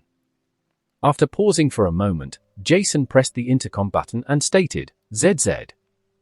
First, the relocation plan that we've been preparing for all this time is about to begin. Once I'm done, the others will explain in detail why this decision has been made. Second, I have to apologize to Felipe and his friends. Guillermo was injured, but it wasn't serious. He was accidentally hit by a bullet, but he's stable now and recovering. The third thing, and the most important, Merle and Daryl. You two will have to bring a group of people with whom you've had the most experience this past week, while Mike and the others take care of moving the supplies and preparing the relocation operation. Tomorrow, you'll have to bring that group to participate in a major battle and meet up with us. We've found an excellent shelter. Due to its large size, there are areas that need to be cleared. Now, you can ask any questions. ZZ. Jason, is Guillermo with you? Can I talk to him? As soon as Jason finished speaking, Felipe's anxious voice came through the radio, and Jason could only offer brief reassurance, ZZ. Sorry, Felipe, we're still outside where he is. Guillermo is currently in a very safe place, and someone is taking good care of him. ZZ. That's good, very good. Thanks, Jason. Stop crying like a damn bitch, give me the radio, you bastard. Felipe's grateful voice was suddenly interrupted by Merle's rough voice. Jason. Aside from the most experienced men, all the soldiers are in the city searching for military-grade supplies, so we have very few who can help you. What do you want to do? Wait, could it be that damn prison you mentioned last time? ZZ. That's right, it's that prison. Tomorrow, lead an elite team. Remember to bring as many melee weapons as you can, but make sure you also have firearms in case you run into enemies. Oh, and don't forget food. If you can bring extra supplies, even better. After long discussions, Jason finally arranged everything for the next day, and for now, they returned to the farm. Before entering the house, Jason noticed that young Jimmy had come out to greet them and informed everyone of several things, the most important being, "Your friend has woken up and is looking for you." Upon hearing this, several people quickly went inside. When they reached the room, they saw Guillermo half lying in bed, drinking a bowl of oatmeal. Everyone stepped forward, surrounding Guillermo with smiles on their faces, exchanging high fives one by one. Guillermo clasped his hands together and said to everyone, "Thank you all. I heard what Herschel said, if it weren't for you, I really could have died." Rick patted Jason on the shoulder with a smile and told Guillermo, "We're glad you're okay. There's nothing to worry about." Everyone was happy that Guillermo had woken up. There wasn't a single person who hadn't helped to ensure he was safe. Man, it's a shame you didn't see Jason at that moment. We were all frozen, watching you bleed out on the ground, but Jason acted fast. He cut some sticks, asked several people for clothing, and in an instant, he had put together a stretcher, T-Dog said with an ironic smile. Shane joked as well, "Guillermo, I really admire you. You know, a certain someone also got shot, but he was in a coma for 2 months in the hospital." Wow! When he heard the clapping, Rick protested, "But I wasn't in a hospital, I was at the CDC. Glenn suddenly added dumbfoundedly, "Is there a difference between those two places?" Ha ha ha. After chatting for a while, the conversation shifted back to clearing the prison and other important matters. The next morning, on the small road outside the farm's entrance, a massive line of vehicles could be seen in the distance. The entire convoy was led by another modified RV. The exaggerated modifications on this RV gave everyone the impression that it wasn't just a conventional combat truck. Not long after, the huge convoy stopped in front of Herschel's house, and more than 40 people got out of the vehicles one after another. Jason and the others stepped forward, first greeting the Dixon brothers and then everyone else one by one. But many were surprised to see Andrea, Amy, Jackie, and Carol stepping out of the vehicles. As he looked further, there were many more women whose names Jason couldn't even recall, most of them likely part of Guillermo's group. Why are all these people here too? Jason's face darkened. He wasn't sexist and knew that there were very strong women who could take care of themselves, but he had made it clear that they needed to be strong fighters. Some of the women still had shaky hands when handling firearms, so despite considering that, Mel had still decided to bring many women. Jason turned to Mel and said angrily, "I asked you to bring the best fighters available. What do you think when you look at this?" Miles spread his hands innocently. "I never thought the leader of the SCT community was bigoted. You're one of us, brother. But you forgot something, fighters need to eat too, don't they? Besides, they all insisted on coming." After hearing Mole's ridiculous words, Jason felt the tension in his thoughts ease a little and decided not to pay attention to the current situation. Indeed, while violence cannot solve all problems, it could be considered beneficial for everyone to learn how to fight. "Jason, we came here voluntarily. This has nothing to do with Mole's decisions or anyone else's." Amy stepped forward, standing in front of everyone, and spoke words that some, like Shane, found ridiculous. "Besides, we also want to get used to fighting walkers. Our aim has improved a lot, my sister and I have learned many things, so we want to be useful." Andrea also smiled awkwardly when she heard her sister's words and raised her hand to greet Jason and the others. "I do too." Carol, standing among the crowd, raised her hand and spoke weakly. The only woman Jason respected, even if she was weak-minded at the moment. "We can help you cook." Jackie also raised her hand generously. "Yes, since it's always wise to conserve ammunition. We won't always have a large supply of bullets for them to practice shooting," Shane said, thinking the same way. Ignoring the looks from the people around him, Jason decided he wouldn't take responsibility for everyone's safety in the community. One day, they would have to learn to defend themselves. While this group of people spoke, Herschel's family, standing at the door of their house, was shocked. They had assumed it was a small group searching for supplies outside. Although they had heard Jason mention the CDC and knew he still had companions, they hadn't expected so many people to arrive at once. Looking closer, none of these people seemed to be in bad condition. They were all strong men and women, some young, others middle-aged, which meant their group was definitely larger than just those who had recently arrived. When the time came, a brief meeting was held, and all the newcomers were informed of what was happening. They were planning to take over a prison occupied by walkers.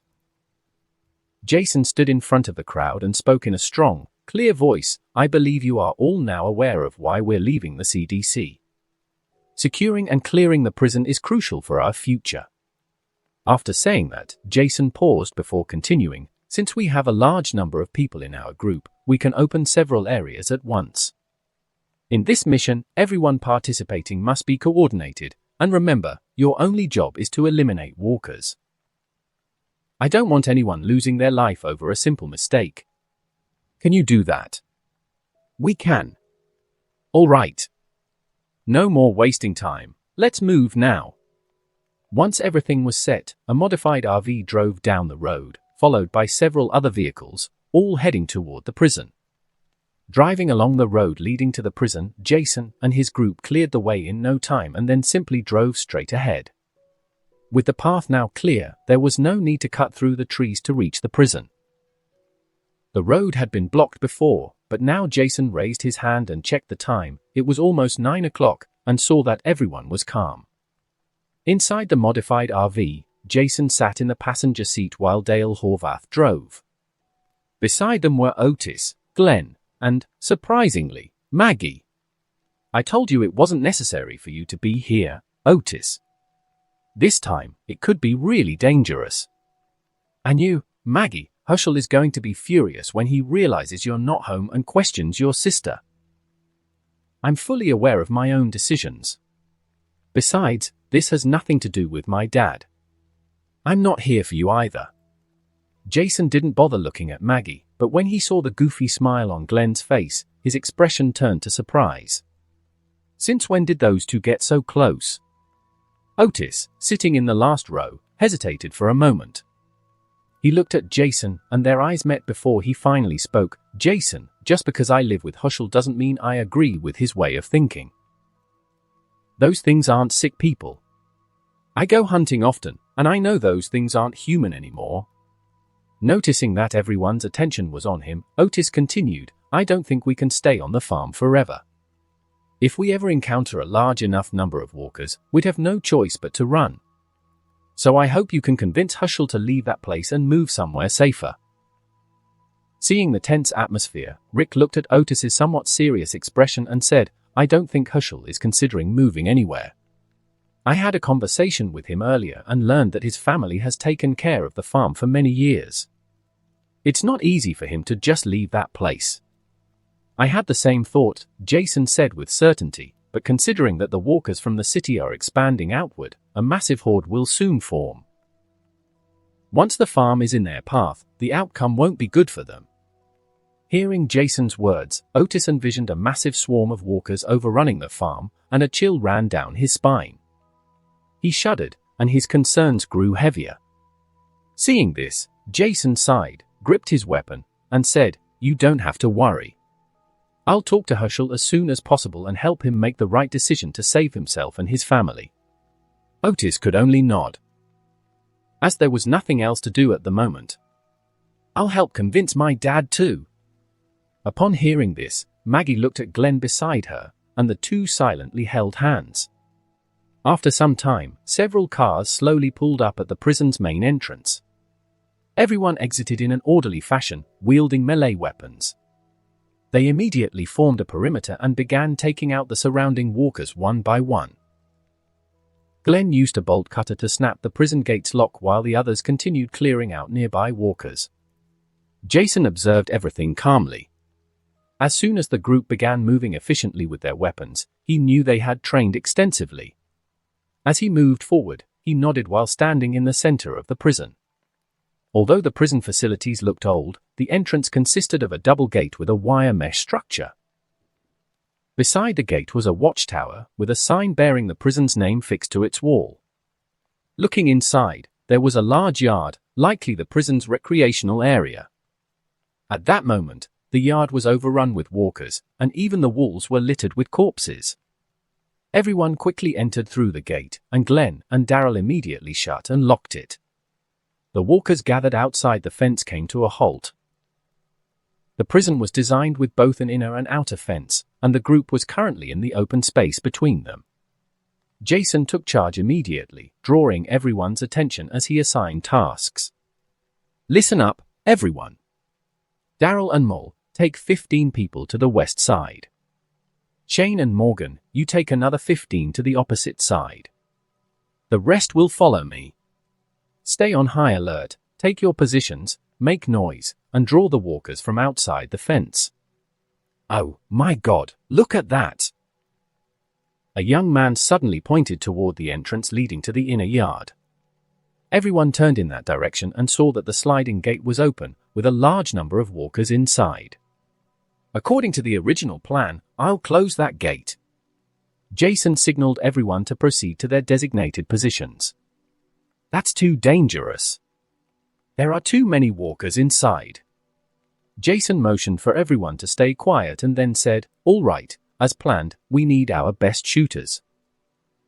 Shane and Rick, get to the towers on both sides. Everyone else, fire freely and clear out the walkers in the yard. Make sure you don't waste any ammunition, Rick added as he moved into position. Seeing the group's determination, no one objected further, and they ran to their posts. Once in place, they started making noise. Glenn held the yard gate and warned Jason, be careful. On the count of 3, 2, 1, now. With that, he pulled the gate open with all his strength, producing a loud metallic screech.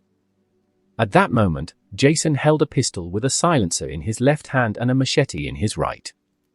The moment the gate opened, he swiftly dashed forward. The adrenaline coursing through his veins heightened his senses, making his heart pound faster and sending oxygen surging to his limbs. Jason felt truly exhilarated. He swung his machete, cutting down 2 passing walkers. Blood splattered in all directions, staining both his weapon and his hands. Moments later, the 2 walkers collapsed to the ground. The distance from the gate was getting shorter, and the number of walkers around Jason was increasing. Bang! Bang! Bang! At that moment, gunshots rang out everywhere. The walkers, not far from Jason's position, dropped to the ground one after another, leaving the small group unharmed and able to continue forward. After scanning his surroundings, Jason didn't hesitate and rushed ahead without stopping. Now that he was in this situation, there was no room for mistakes. He didn't care where the walkers were positioned, he only focused on those ahead of him who hadn't yet been taken down by the snipers. Seeing Jason charging forward, Rick and the others didn't hold back either. They focused on shooting the nearest walkers to ease his path. Bullets continued tearing through the air. With a swift movement, Jason dodged the grasp of the first walker on his right, twisted his body, and slashed its neck with his machete. The immense force behind his swing severed the walker's head in one clean strike. At the same time, gripping his machete tightly, he turned to another walker and beheaded it just as easily. Crack! Crack! In just a few seconds, the sound of 2 consecutive strikes echoed as 2 walker heads hit the ground. Coagulated black blood spurted out, and the walkers' rotting bodies collapsed. Confident in his skills, Jason paid them no further attention. As he advanced toward his objective, he spotted another walker nearby. It had likely been drawn by the noise in the area and soon fixated on him, moving slowly in his direction. But it was too late for the walker to even raise its arms and attempt to bite Jason, a killing machine. As soon as the creature stepped in his way, the sharp blade of Jason's machete sliced clean through its neck, severing the head entirely. Crack! After dispatching the third walker, Jason raised his silence pistol and quickly eliminated the ones directly ahead, who were getting closer and closer. One walker blocked Jason's path. Due to their close proximity, he couldn't raise his gun in time to shoot, leaving him with only one option, a fast maneuver. Without giving the walker a chance to advance further, he took a few quick steps forward, lifted his foot, and powerfully kicked the rotting body, sending it crashing to the ground. Finally, with the area clear of walkers, Jason grabbed the railings on either side of the gate with both hands and pulled forcefully, closing the open section that had divided the yard from the massive horde of walkers on the other side. Once the gate was shut, Jason turned to look at the people behind him. There were only a few remaining walkers, who were swiftly dealt with by a few more shots. Then, he turned toward one of the towers and opened the door. Inside the entrance of the watchtower, Jason encountered a walker wearing a security guard uniform. Without a second thought, he rushed to eliminate it. Reacting swiftly, Jason lifted his foot and kicked the walker's body, creating distance between them. He took 2 steps forward and drove his machete straight into the walker's forehead. Crack! The walker's skull was pierced, black blood splattered against the wall, and once everything was settled, Jason closed the door behind him. He did it! Ha ha ha, crazy bastard! Mull exclaimed with a loud laugh. Now let's clear out the remaining walkers. Daryl shouted. As soon as the words left his mouth, the gunfire around them intensified. Within minutes, no more walkers were moving in the prison's main yard. We need to go inside. Everyone rushed toward the spacious yard, and some couldn't help but cheer. While the CDC had been a refuge, its narrow underground space had been truly suffocating. But now, they could finally feel the grass beneath their feet and see open space all around them, filling them with excitement for the future. No one could suppress their smiles. Jason also walked happily across the tower. This place would be easy to defend and an excellent location to house everyone. Jason, you're incredible! Glenn ran forward excitedly and praised him. Jason, always modest and never one to bask in praise, didn't dwell on the compliment. After retrieving his M4 from one of his men, he said, Now, bring in the trucks and vehicles from outside. We need to check that all the walkers are down. We have to make sure this place is completely free of infection. Once we've confirmed that, gather the bodies in the farthest section and burn them. Saying this, Jason looked at Rick and gestured toward the inner yard. There's still a lot of work to do. Let's finish this quickly so we can move forward. Understood. No problem. Upon hearing this, everyone sprang into action, staying busy for quite some time. After handling the first phase, they all gathered in front of the fence leading to the inner yard once more. Gazing at the walkers beyond the fence, Jason quickly devised a plan to eliminate them without taking casualties. There was also a back courtyard inside the yard, where a large number of particularly dangerous walkers had gathered. Jason knew this all too well. If too many people advanced at once, casualties were inevitable. Facing these complex walkers, survival was nearly impossible unless the bite was limited to a limb. Alright, let's split into several groups and take turns making noise in this area. We need to lure the walkers to the fence and eliminate them safely. After much consideration, Jason decided that killing them from the other side of the fence was the safest option. Some thought he was being overly cautious, but no one voiced any objections. It was better to have a careful leader who thought things through 10 times before acting than a reckless one who rushed them into danger without considering his people. Everyone could tell that Jason genuinely cared about their lives, which made them feel valued. Jason walked up to the fence and struck it with his machete, producing a loud clang. Nearby walkers, drawn by the noise, slowly made their way toward the gate. However, Jason's eyes weren't focused on them. He was watching the corner behind the wall. The group in front of the fence had already started picking off the walkers one by one. Then, Jason finally saw them, some walkers emerging from the corner. Soon, their numbers grew denser. At that moment, the others, who had been eliminating the walkers near the fence, also noticed the growing horde they hadn't seen before. Seeing the sheer number of approaching walkers, they all shuddered, silently grateful for Jason's caution. After more than an hour of cleanup, the walkers on the other side of the fence finally became scarce, and the area where the sliding gate had been sealed was now clear. However, the ground was densely covered with corpses. After making a decision, several people took charge of opening the gate, and Jason took the initiative to rush in, clearing out the last walkers wearing riot gear. Many already knew how to deal with these walkers, he had demonstrated it, and the rest were able to replicate it easily.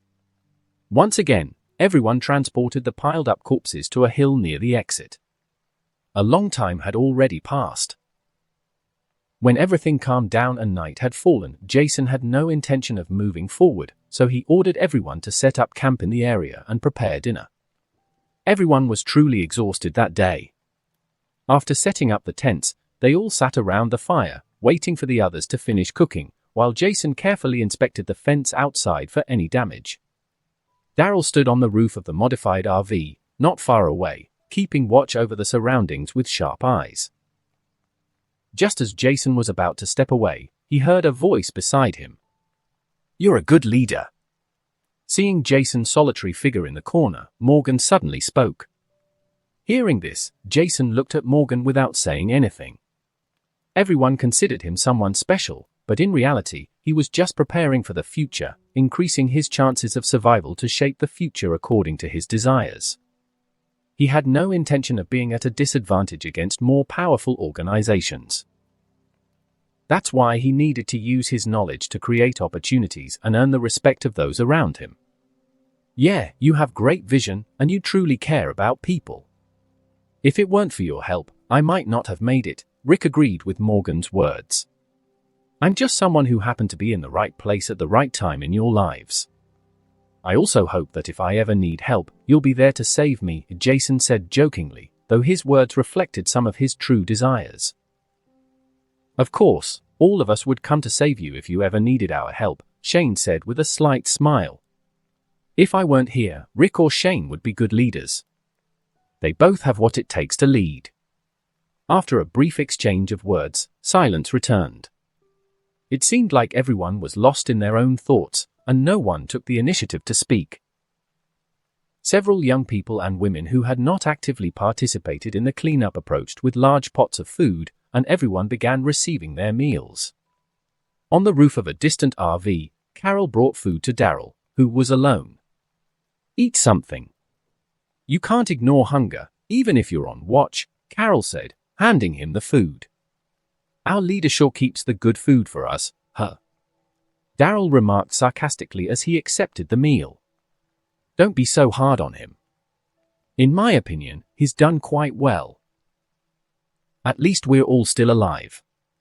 While everyone else was resting, he was the only one who took the trouble to check the surroundings. "He's the best leader we've had so far." Daryl ate in silence. In truth, he knew very well that Jason was a good leader. After all, even his brother said so. He just felt a little distant because there was a gap in communication between them. As Daryl was thinking about this, he noticed Carol reaching out to massage her shoulder, and he couldn't help but ask, "What's wrong?" "The recoil from the gun was so strong that it hurt my shoulder," Carol replied, showing slight pain on her face. "Come here, let me check," Daryl said, setting his food aside and motioning for Carol to turn around before touching her shoulder. "You're very romantic. Are you trying to get a chance with me?" Carol joked. Their friendship had grown much stronger. Ever since she stood up to her husband Ed, Carol had been protected by everyone in the community, and Daryl was one of the ones who had taken the most initiative in helping her.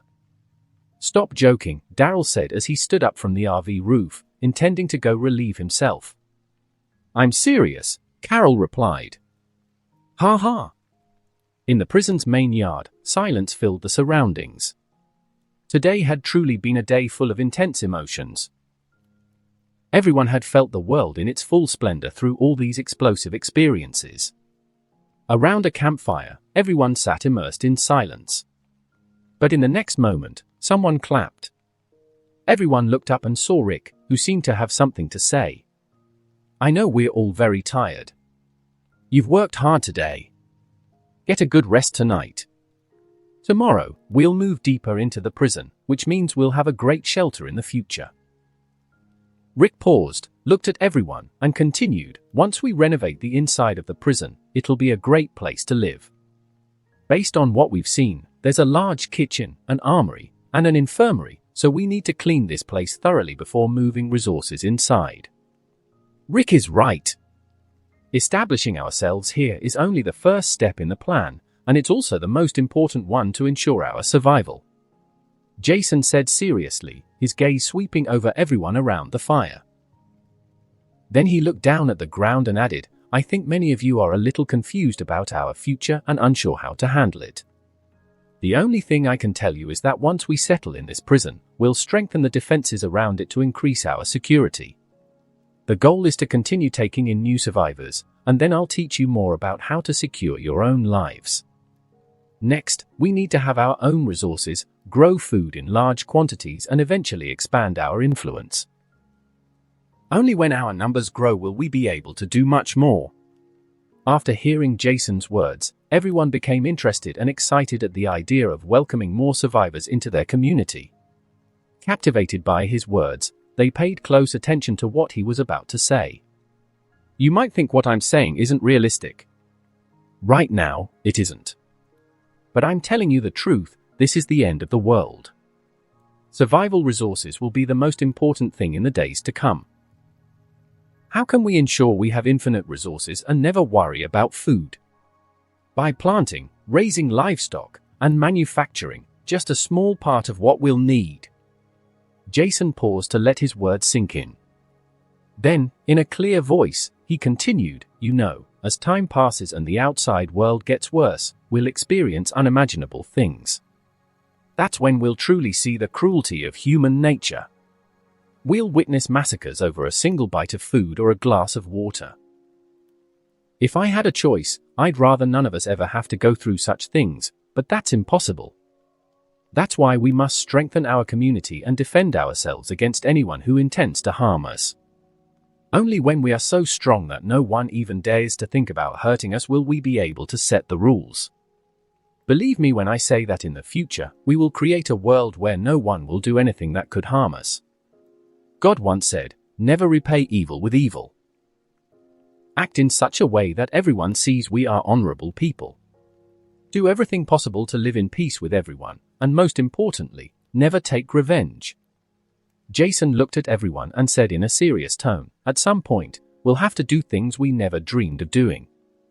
But I'm telling you now, let justice take care of it. From this moment on, I will be the one to take revenge. I will make them pay for what they deserve. Never let evil defeat you. Those who had never wandered the outside world couldn't understand just how cruel it would become in the final days. Surviving was much harder than anyone imagined. That's why most survivors prefer to travel long distances to remote places rather than venture into a city. Anyone thinking of leaving and taking their own path would have to face a world that had become a jungle. If they weren't strong or intelligent, they would be devoured by the stronger and wiser. Many in the SCT community had never known hunger and thirst, and Jason wanted them to be aware of the struggles many others faced. Then, Jason finally said, I hope you all remember what I said, if you want to be part of the SCT community and a part of this change, we must live as a family. Internal conflicts won't be tolerated, the formation of separate groups won't be allowed, and indiscriminate killing of innocent people won't be permitted. We will also not tolerate anyone intimidating our people. Anyone who tries to destroy our world, our SCT community, will know the face of devastation. Suddenly, Mole's rough voice broke the silence. Jason, do you really know how to farm? I was thinking about a little cannabis field. I figure that kind of crop could be really helpful for us. Besides, we'll have to think about recreating things we don't know much about. Everyone stared at Mole in silence. Was this really a problem worth focusing on right now? Was he serious? Hearing Mole's words, Jason shifted his gaze to him as he stood up and said, well, there are books and manuals among the resources I've gathered over time, and we also have many skilled people with that kind of knowledge. But even if we didn't, I think I could figure it out without too much trouble. Who? Jason heard a few murmurs among the crowd. He was genuinely confident in his abilities and saw no need to hide it. From the beginning, Jason had studied many things that would be useful in the future and had never truly relied on finding people with specific skills. That's why, while at the CDC, he dedicated himself to studying. He continuously improved, not just physically but also in terms of knowledge. Internally, I think we should clarify the division of labor and announce the positions for leaders of smaller groups.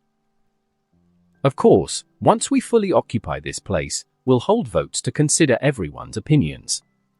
Up to now, I've been leading the SCT community, but that could change if you all wish. Someone else can take the leadership position if they have better skills than I do. Jason didn't want to be an authoritarian leader. He preferred to listen to others before taking absolute control by force. No, I vote for Jason. So do I. I think the same. Everyone present raised their hands, showing their agreement that Jason should continue leading the SCT community, including Rick and Shane, who had nothing to say. Jason didn't refuse, either. Although everyone had followed his orders before, that kind of obedience had only lasted while the CDC was operational because he had provided them with food and security. But after many days, everyone had learned to fight, and leadership roles had formed subjectively among those closest to Jason. Jason stood up, rubbed his hands together in appreciation, and then said, "Thank you for your trust and support. Since you still agree that I should lead, I won't refuse. But just like at the CDC, we need some people to help manage this place alongside me." Seeing that everyone agreed with his words, Jason pointed to two people in the group and said, "Rick and Shane, these two great men are experienced police officers. I recommend them, along with Sam Valdez and Tommy, to be the leaders of the combat team. Then there's Guillermo, who will be the security captain for now." Guillermo was also involved in all aspects of coordination before the end of the world. "I recommend him for the position of internal leader." Finally, Merle and Daryl, although these two are not security guards, they both have strong survival skills in the field and are responsible for some training. Choosing them would be the right decision. What do you think? While discussing this, Jason didn't notice that Daryl gave him a complicated look, and everyone agreed. "I support it. We have no objections." Of course, these titles are just for the division of labor, and we won't force anyone to take on a role if they don't agree. We are also trying to survive, just like you. If one day our orders put the group at risk, everyone has the option not to follow them. Jason's serious attitude was once again supported by everyone present. The next morning, everyone woke up early and ate something, but when they got up, they saw Jason carrying some wood in his arms. "Sir, what are you doing with that wood?" Since the vote was finalized last night, people had started calling Jason Sir or Captain. These titles also applied to others, but Mole made it clear that he didn't like that kind of nonsense. When Jason heard the question, he smiled and replied, "I'm trying to make a few small things." With the help of the others, Jason attempted to make a kind of shield for those who didn't have riot shields. The plastic shields on the ground weren't enough for everyone. After some time, Jason and the others managed to create makeshift wooden shields that looked sturdy. These shields were different from the plastic ones, but they provided the same function. To be honest, he was just practicing while everyone else woke up. He wanted to see if this method was actually viable. Mole stood to the side, observing the shield, and said, "Well, this thing would actually be useful." Once everyone was ready, Jason instructed those carrying wooden or plastic riot shields to take the lead, and they finally entered through the prison gate. Due to the lack of electricity, the interior of the prison was very dark, but this didn't bother anyone. With flashlights on their weapons and in their hands, illumination wasn't a problem as they walked through the hallways. Not long after entering, they arrived at a spacious hall without encountering any obstacles. The place was truly a mess.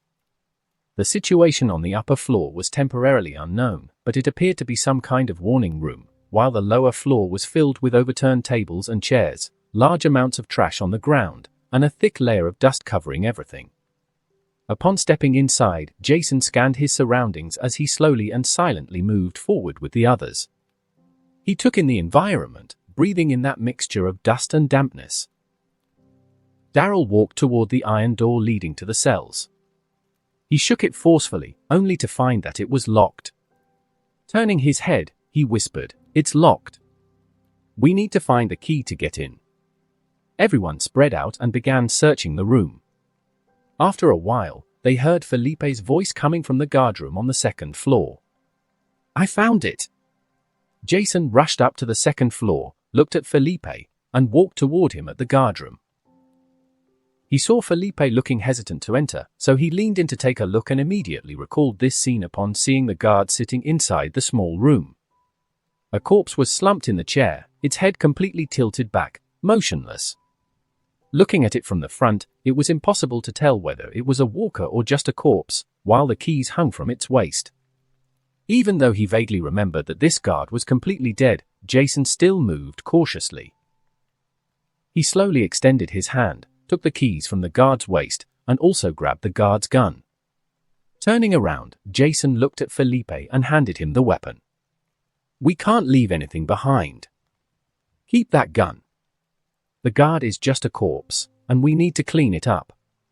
With that, Jason headed down the stairs, the keys in his hand. Felipe, on the other hand, swallowed hard.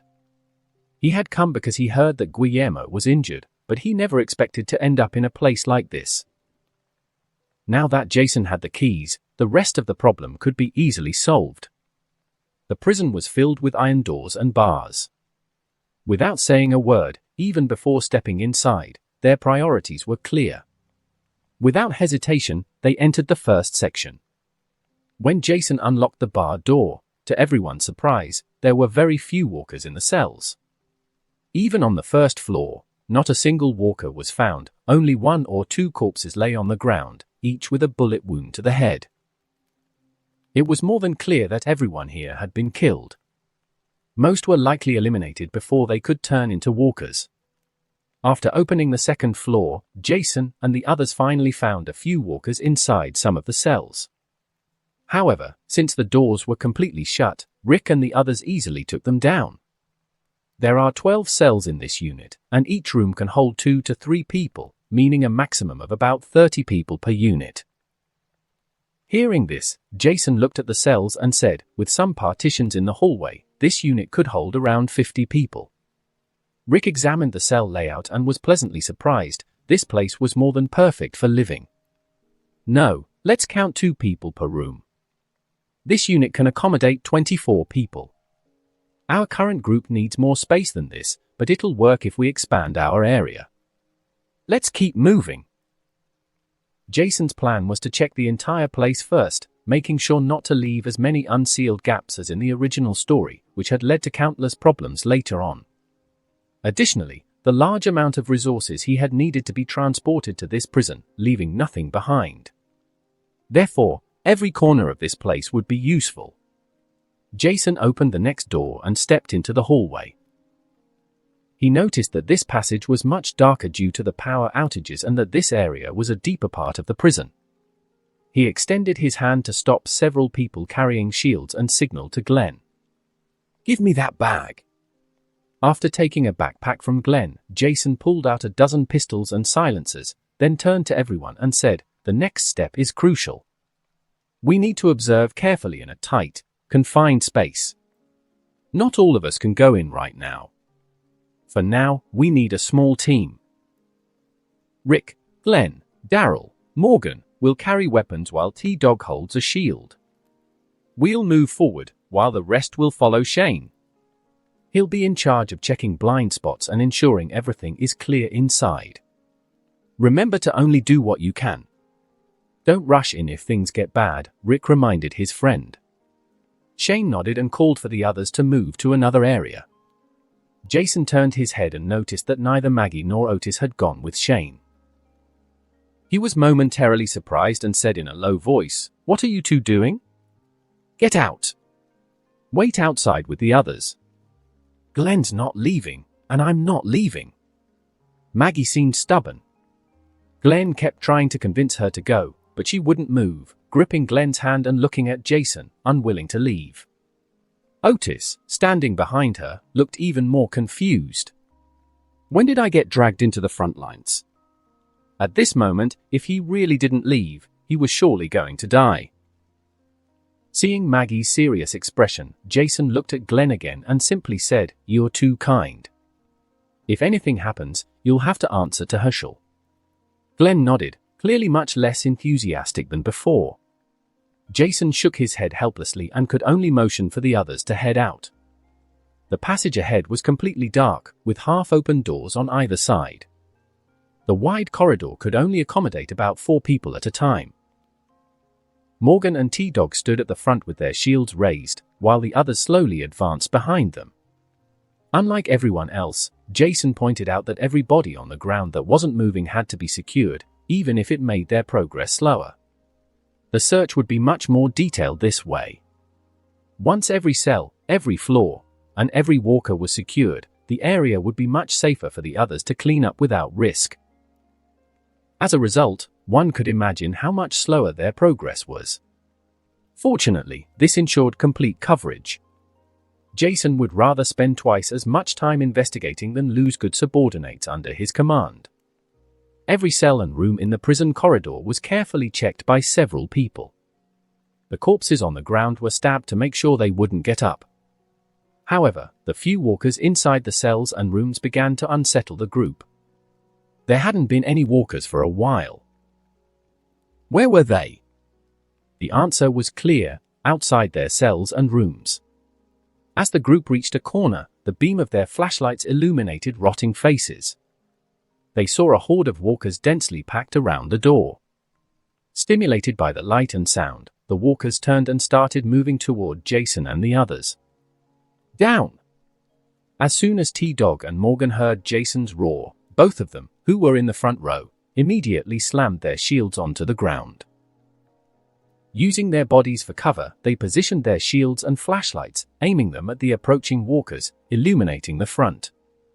Just before the walkers could reach Jason, he and the others opened fire. Bang! Bang! Bang! Bang! One by one, bullets pierced the heads of the undead in the first row, and the entire team fired simultaneously. Bang! Bang! The deafening gunfire filled the corridor with suffocating tension. Luckily, Jason had given everyone suppressed weapons, so only muffled shots could be heard as they shattered the walkers' skulls. The first row of walkers collapsed to the ground with a dull thud, followed by the second row. After the first 2 rows of undead fell, their bodies created an obstacle. The walkers in the back piled up, pushing against those in front. Some tripped over the corpses littering the ground. Jason shouted, "Focus on the ones in the back, leave the fallen ones to me." Without hesitation, Jason concentrated on dealing with the walkers on the ground. Even though everyone's aim had improved to some extent, they were still inefficient at handling so many walkers attacking from multiple directions. Even though Jason was the only one dealing with the fallen walkers, their numbers were anything but low. His speed and precision were unmatched, and his reload timing was so fast that, throughout the entire encounter, not a single walker managed to get close to his position. As the situation unfolded, T-Dog and Morgan, who were crouched down, braced themselves to withstand the impact of the walkers at the front of the group trying to get closer. Their muscles tensed, but the impact never came, only the sound of gunfire echoed from behind, and the roar of the walkers came from in front of them. Both men lifted their heads, filled with curiosity, to see what was happening ahead through the gaps in their shields. They quickly realized that the walkers in front of them had already been taken down, and there wasn't a single one in sight. Bang! Finally, with the last gunshot fired a few seconds later, all the walkers were eliminated. Letting out a sigh of relief, everyone couldn't help but look at Jason, somewhat stunned. Among them all, only Jason held a gun in each hand, firing with precision at every walker before him.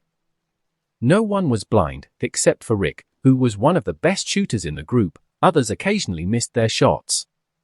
From time to time, a stray bullet escaped from the rest, but they had definitely seen many walkers drop to the ground with a single shot to the head. So who had taken down the large number of walkers that had just fallen moments ago? It went without saying that everyone knew Jason had not only taken out the fallen walkers but had also supported the others by handling the ones behind them. This allowed everyone to clear out the large number of walkers much faster. However, considering that Jason was the leader of his own group, the others felt reassured upon witnessing his shooting skills. They were also leaders of their respective squads, but it was not uncommon to feel relieved knowing that the one leading them was so skilled. Without any rush to move forward, Jason stepped forward, shining a flashlight attached to his gun over the fallen walkers. He hadn't expected so many to appear at once, and many of them had gathered together, forming a horde. Jason, armed, could take down many walkers. If a small team with weapons could eliminate so many, what would happen if his group of experienced ex-soldiers cleared this prison? Things now seemed to be going more smoothly than he had imagined. Not only had they managed to clear this place with relative ease, but no one had been injured. Seeing that there were no living walkers left, Jason called everyone to move forward. Knowing that a single misstep could result in someone being bitten, Jason wasted no time and remained highly vigilant of his surroundings. But for now, he pushed those negative thoughts aside. He and several others behind him stepped over the corpses, and Jason then grabbed the radio on his vest and said, "ZZ. Shane, send some people in our direction to clear the bodies and pile them up with the others." "ZZ. Roger." As they continued forward, Jason and his group cautiously cleared the path. Regardless of what had just happened, everyone was eager to press on. Shortly after, they reached a door blocked by walkers and noticed that it was a double door, locked with a padlock. Looking at the door in front of him, Jason gradually recalled an old memory. This door likely led to the cafeteria. Considering the distance they had covered and the fact that their group was not yet in a secure location, as there were still people living in the cafeteria at this moment, Jason decided not to open it for now for everyone's safety. In the dark hallway, they continued moving forward. Occasionally, they encountered one or two walkers inside the cells and rooms on either side, but these didn't even require gunfire. They could be dealt with using knives. Soon, they reached the door of the next unit. It had the same design but contained many more rooms than the previous unit. Estimating around 40 rooms between both floors, no one bothered eliminating the walkers locked in the cells.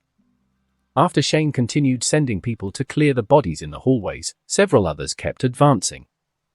After some time, they had cleared 2 more units.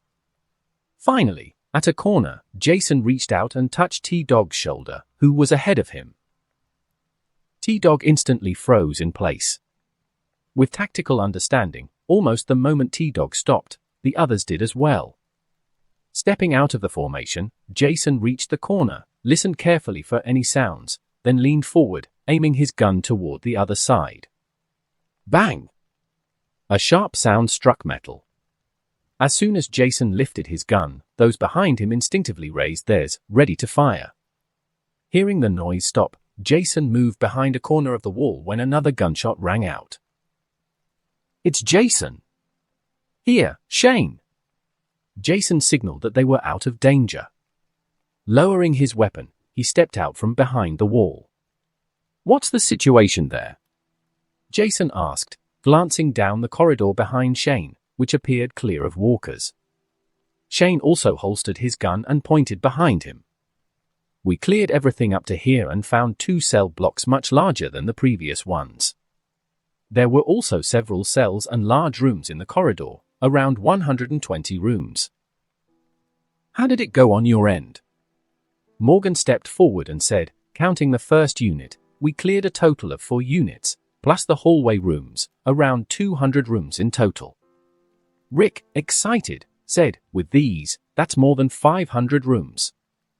We can easily accommodate between 500 to 1,000 people. This place is great." Jason also nodded at Rick's words, surprised by the size of the prison. However, he reminded them, this is likely the largest area of the prison. Other sections are probably smaller, but we shouldn't have a problem housing more than 1,000 people. After saying that, he pointed to the corridor with evident burn marks and explosion damage and asked, what's the situation over there? Did you check it out? Shane looked over, nodded, and said, we went to check it out. That wall should be the back side of the prison. The corridor led to a unit, but it looks like it was destroyed. That unit is no longer usable, including the back wall. The yard wall is also damaged, so for now, we can only close the gate here to prevent the walkers in the forest from getting in. Jason understood that this must be where Tyrese's group had entered. If it weren't for Carl, that group would probably have ended up joining the prison group. All right, we need to move now. Everyone, come with me. There are still some areas that haven't been cleared yet. Jason turned and led the group towards several sections along the way. Jason remembered that there was an indoor activity area in the prison. That place was probably full of walkers, most likely locked inside. He wanted to move now and find that area to clear it out. As they cleared the hallways, several people discovered many special rooms. Some of them were different from the prison cells they had passed along the way. Logically, these should be some of the prison support facilities. Several people entered the first special room and discovered that it was the prison infirmary. Aside from some medical equipment, there weren't many medications, but there were gauze and disinfectants. This area was definitely valuable. As Jason moved from room to room, a thought suddenly crossed his mind. There was a small problem. They needed a suitable place to relocate the CDC lab later. Finding a large enough area to set up the lab was now a priority, and it had to be separate from the sleeping quarters. While thinking about this, Jason turned his head and said to Shane, tell the people outside to check if there's a separate structure on site. It needs to be a large space. If they find one, it has to be cleared immediately. Got it. Some people left the infirmary and soon reached the second room next door. The door here was made of heavy metal, but it wasn't locked. As the door was slowly opened, the growls of a few walkers could be heard from inside. Jason opened the door and saw several metal machines on both sides of the room's entrance. Looking further in, there were only 2 walkers heading toward the door. Crack! A crossbow bolt and a dagger pierced the walkers' foreheads at the same time. Jason pulled his knife out of the walker's head while turning to nod at Daryl. Daryl nodded back, and both of them entered the room.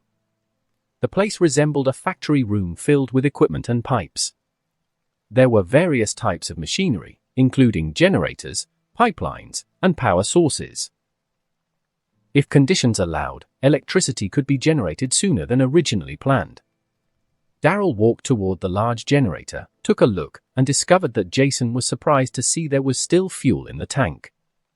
There were also several oil drums next to it, all filled. Even though they already had a lot of fuel stored, who wouldn't want more for the future? Everyone got excited upon realizing that this place was incredible and full of hidden resources.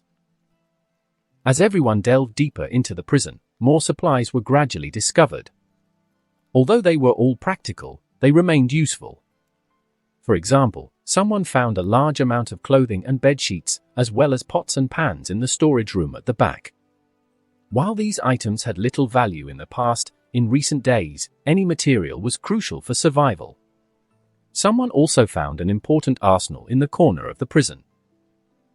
Most of the weapons in it were well preserved, but the total number of firearms was not even half of what they should have been, as many of them were outside with the now-dead security guards. Fortunately, there was still plenty of untouched ammunition. As reports came in one after another, Jason and the others grew excited. Obviously, they were now more motivated in their search. At this moment, the entire area had already been cleared, and there were no walkers in sight. While more than half of the group had been cleaning out the walkers and securing key locations, a group of 12 people stood behind the cafeteria door. Standing at the main entrance, Glenn took the bolt cutter and snapped the chain.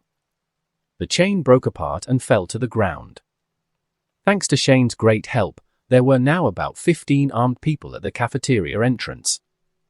Half of them held silenced weapons, while Jason and the others carried assault rifles. Right now, this group had the chilling appearance of an army. Everyone breathed slowly, dressed in black tactical uniforms. Every part of their limbs was protected by gear, and they all wore bulletproof vests, prepared to face anyone standing in their way. The most experienced individuals were at the front of the group. One stood on each side, exchanging hand signals before starting a countdown. When the count hit 0, they suddenly opened the door, and the entire group entered the room with their weapons raised. The cafeteria was the last place to be cleared in this area, and to everyone's surprise, there were no walkers inside, just a large open space. But that wasn't the main concern. There were 5 people in prisoner uniforms standing in front of them. They were all near a glass window, staring at them. Jason's group, who had been well informed, was shocked to see these people. As soon as Jason and the others exchanged glances, they stepped forward one after another. A dozen more people entered the room slowly, their weapons still aimed at the group of 5 prisoners. Jason watched as everyone moved forward.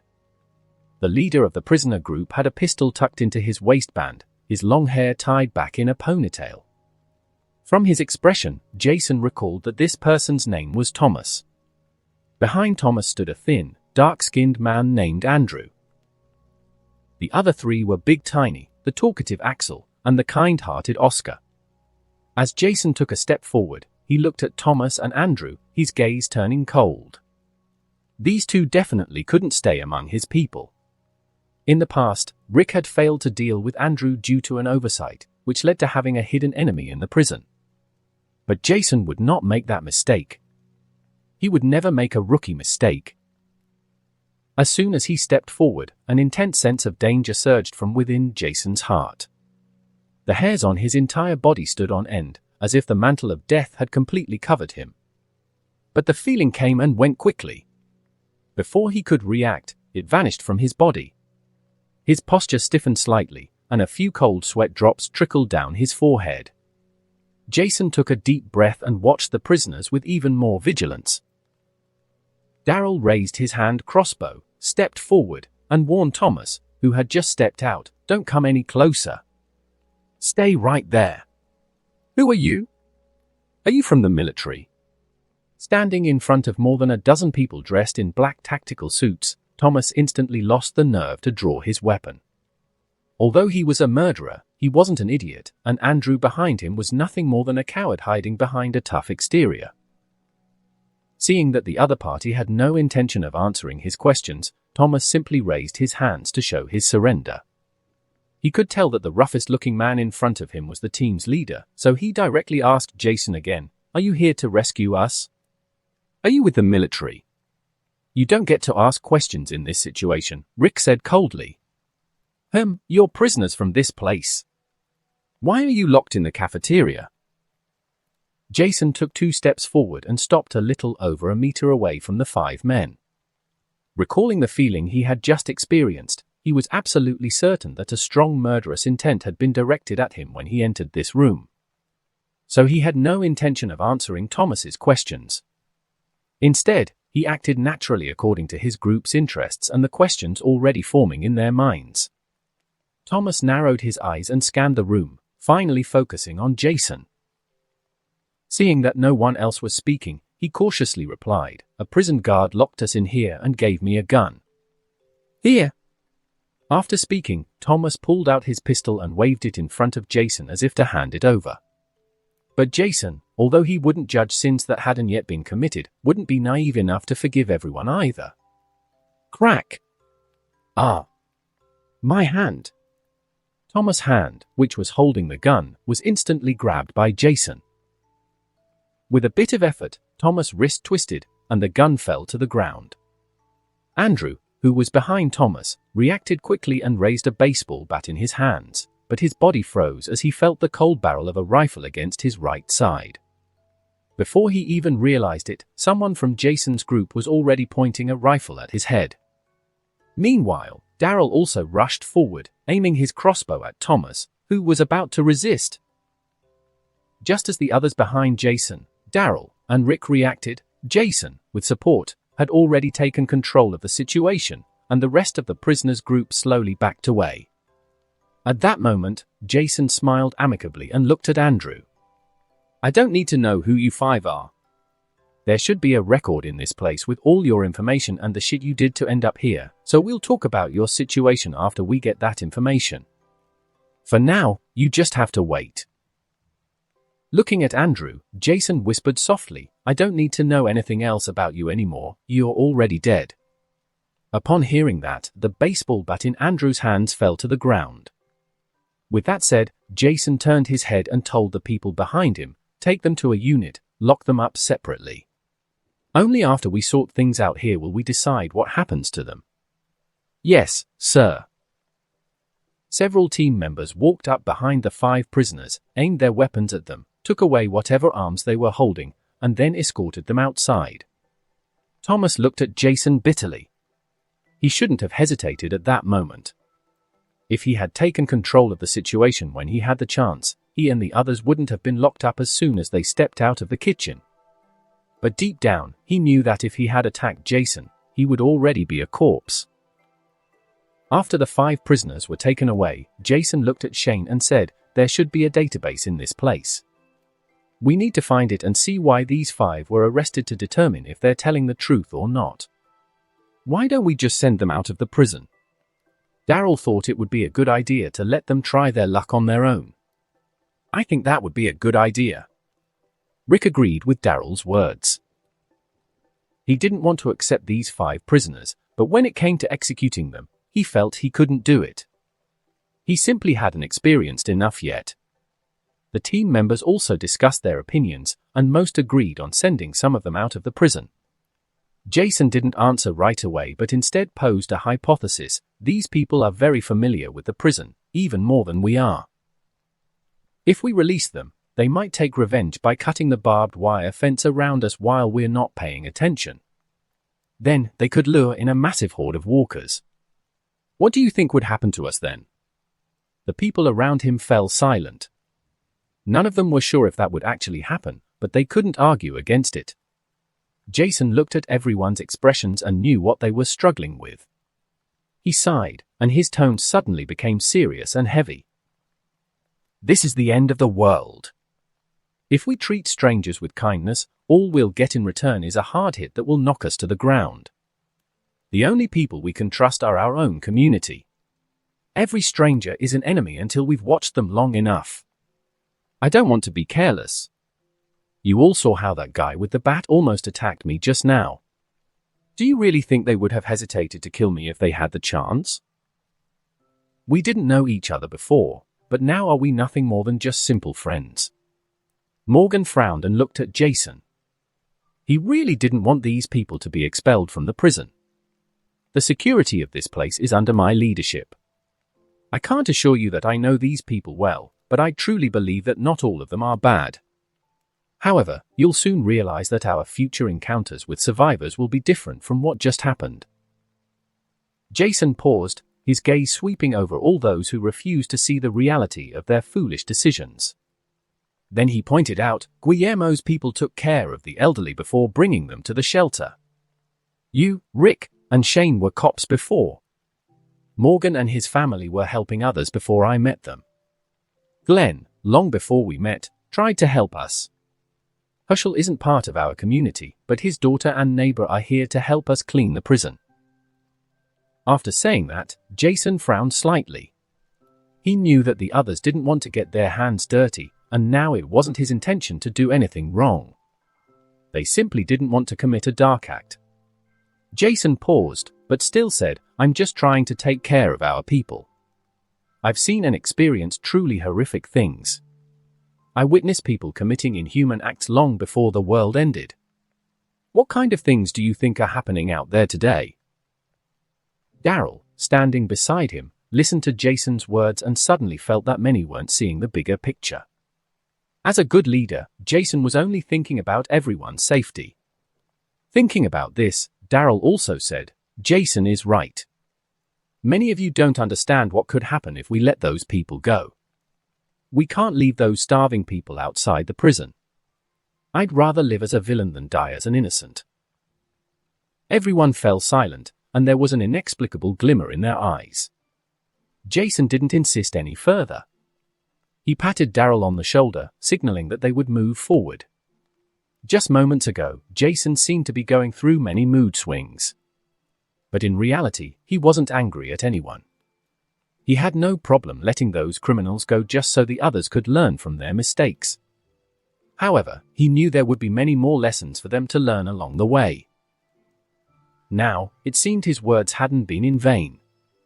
At least Daryl understood what he really meant. In the end, he would make the final decision. If someone disagreed, they could consider taking measures to resolve those issues. Some people entered the cafeteria, a very spacious place. The rows of seats had been moved to one side of the room, leaving a large open space in the center. There were blankets on the floor where people slept.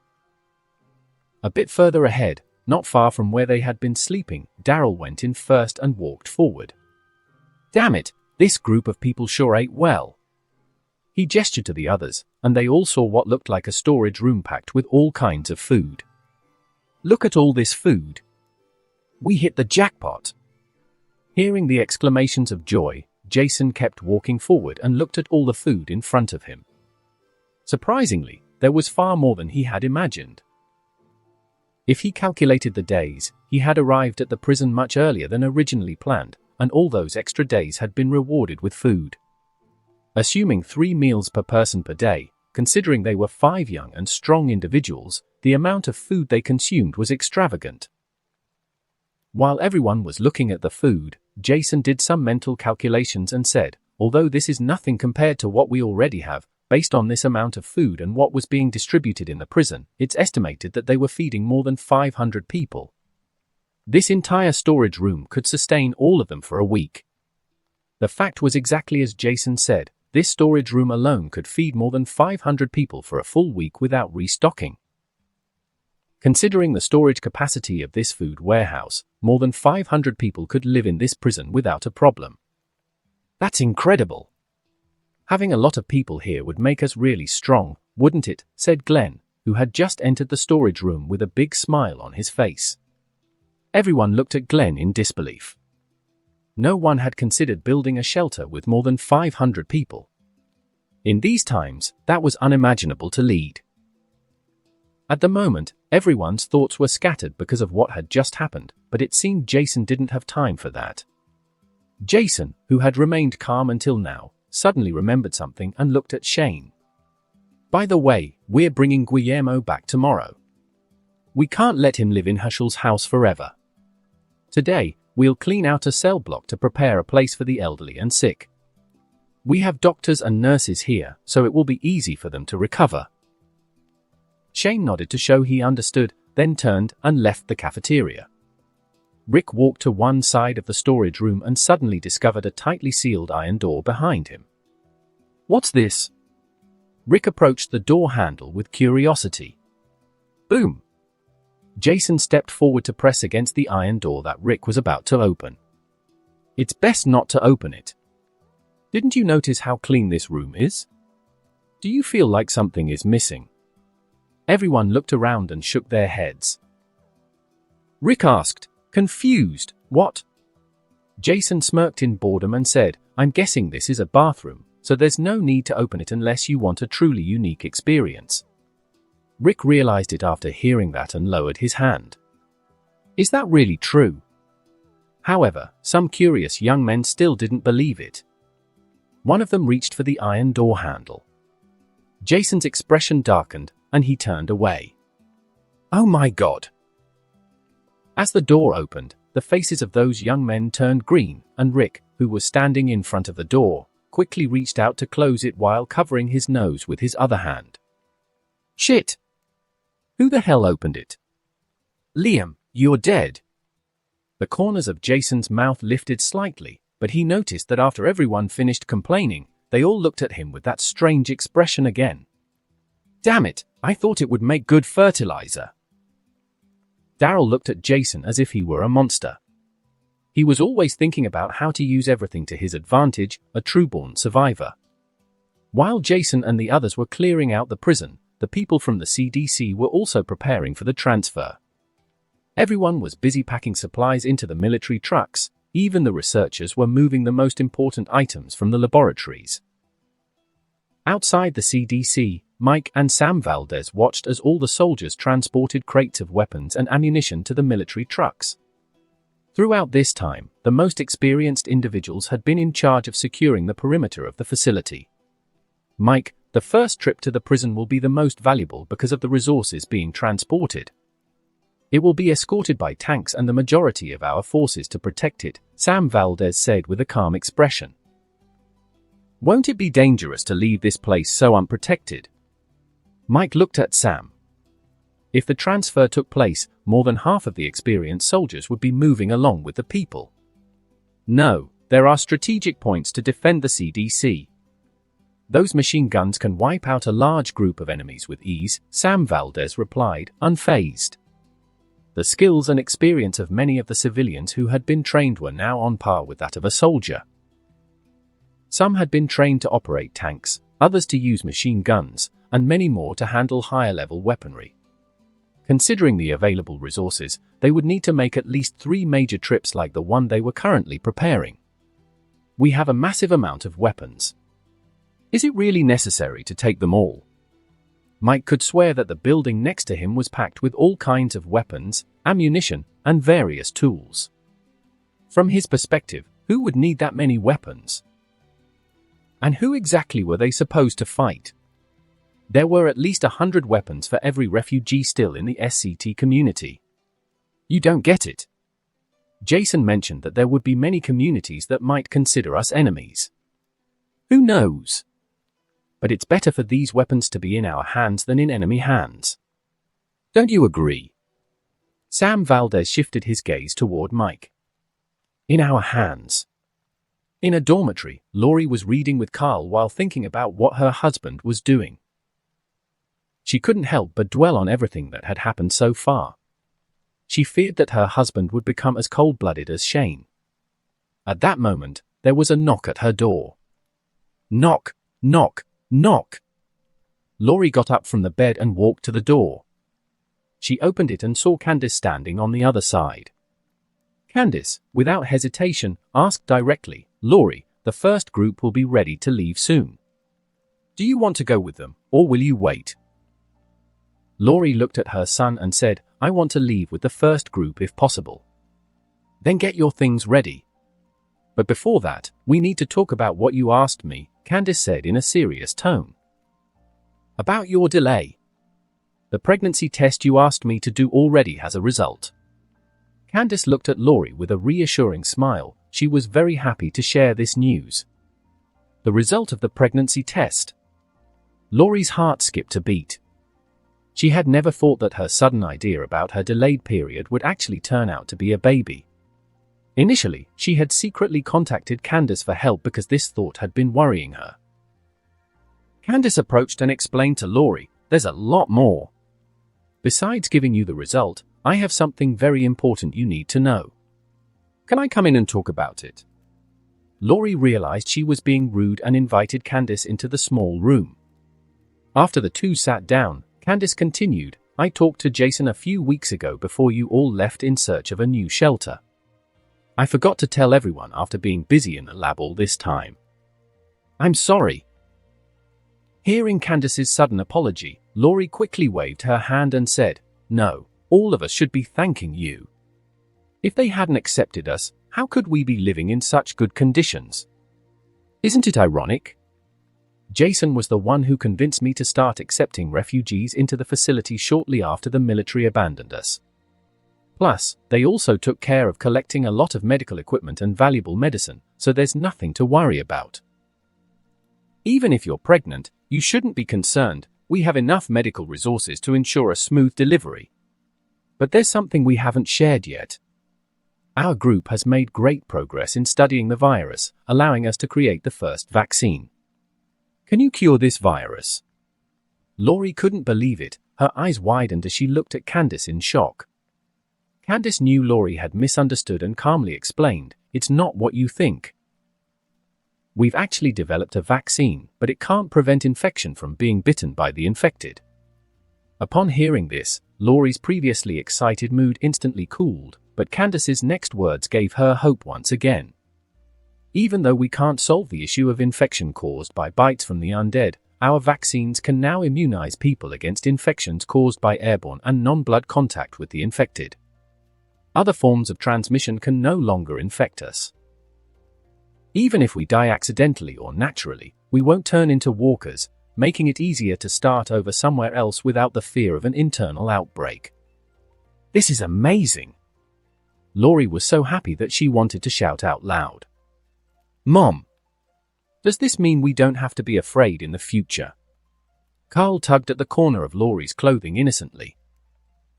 Laurie hugged Carl and said joyfully, "No, sweetheart, we can't go back to the way things were just yet, but things will keep getting better in the future." Candace stood up and told Laurie after finishing, "Then I won't bother you anymore. I need to inform the others."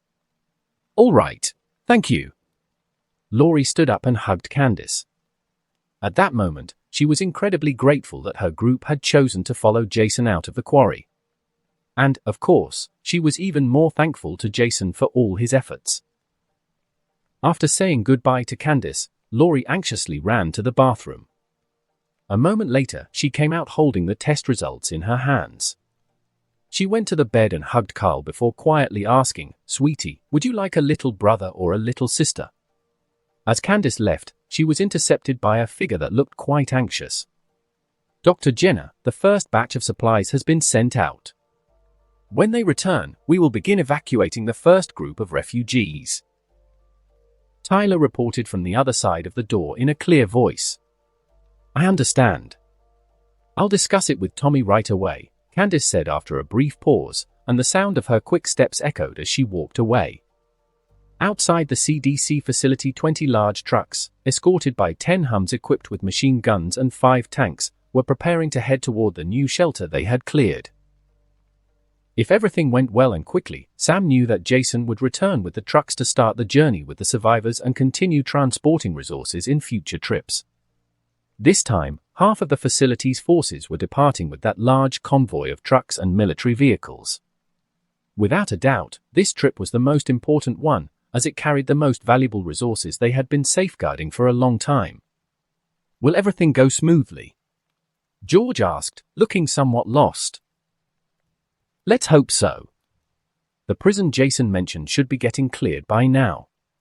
The place seems much more suitable than the city, and given that we have no future here, it would be ideal to have secure facilities there," Sam Valdez said with a nod. When Candace announced that the first batch of supplies was being sent to the new shelter, the entire CDC was filled with a joyful atmosphere.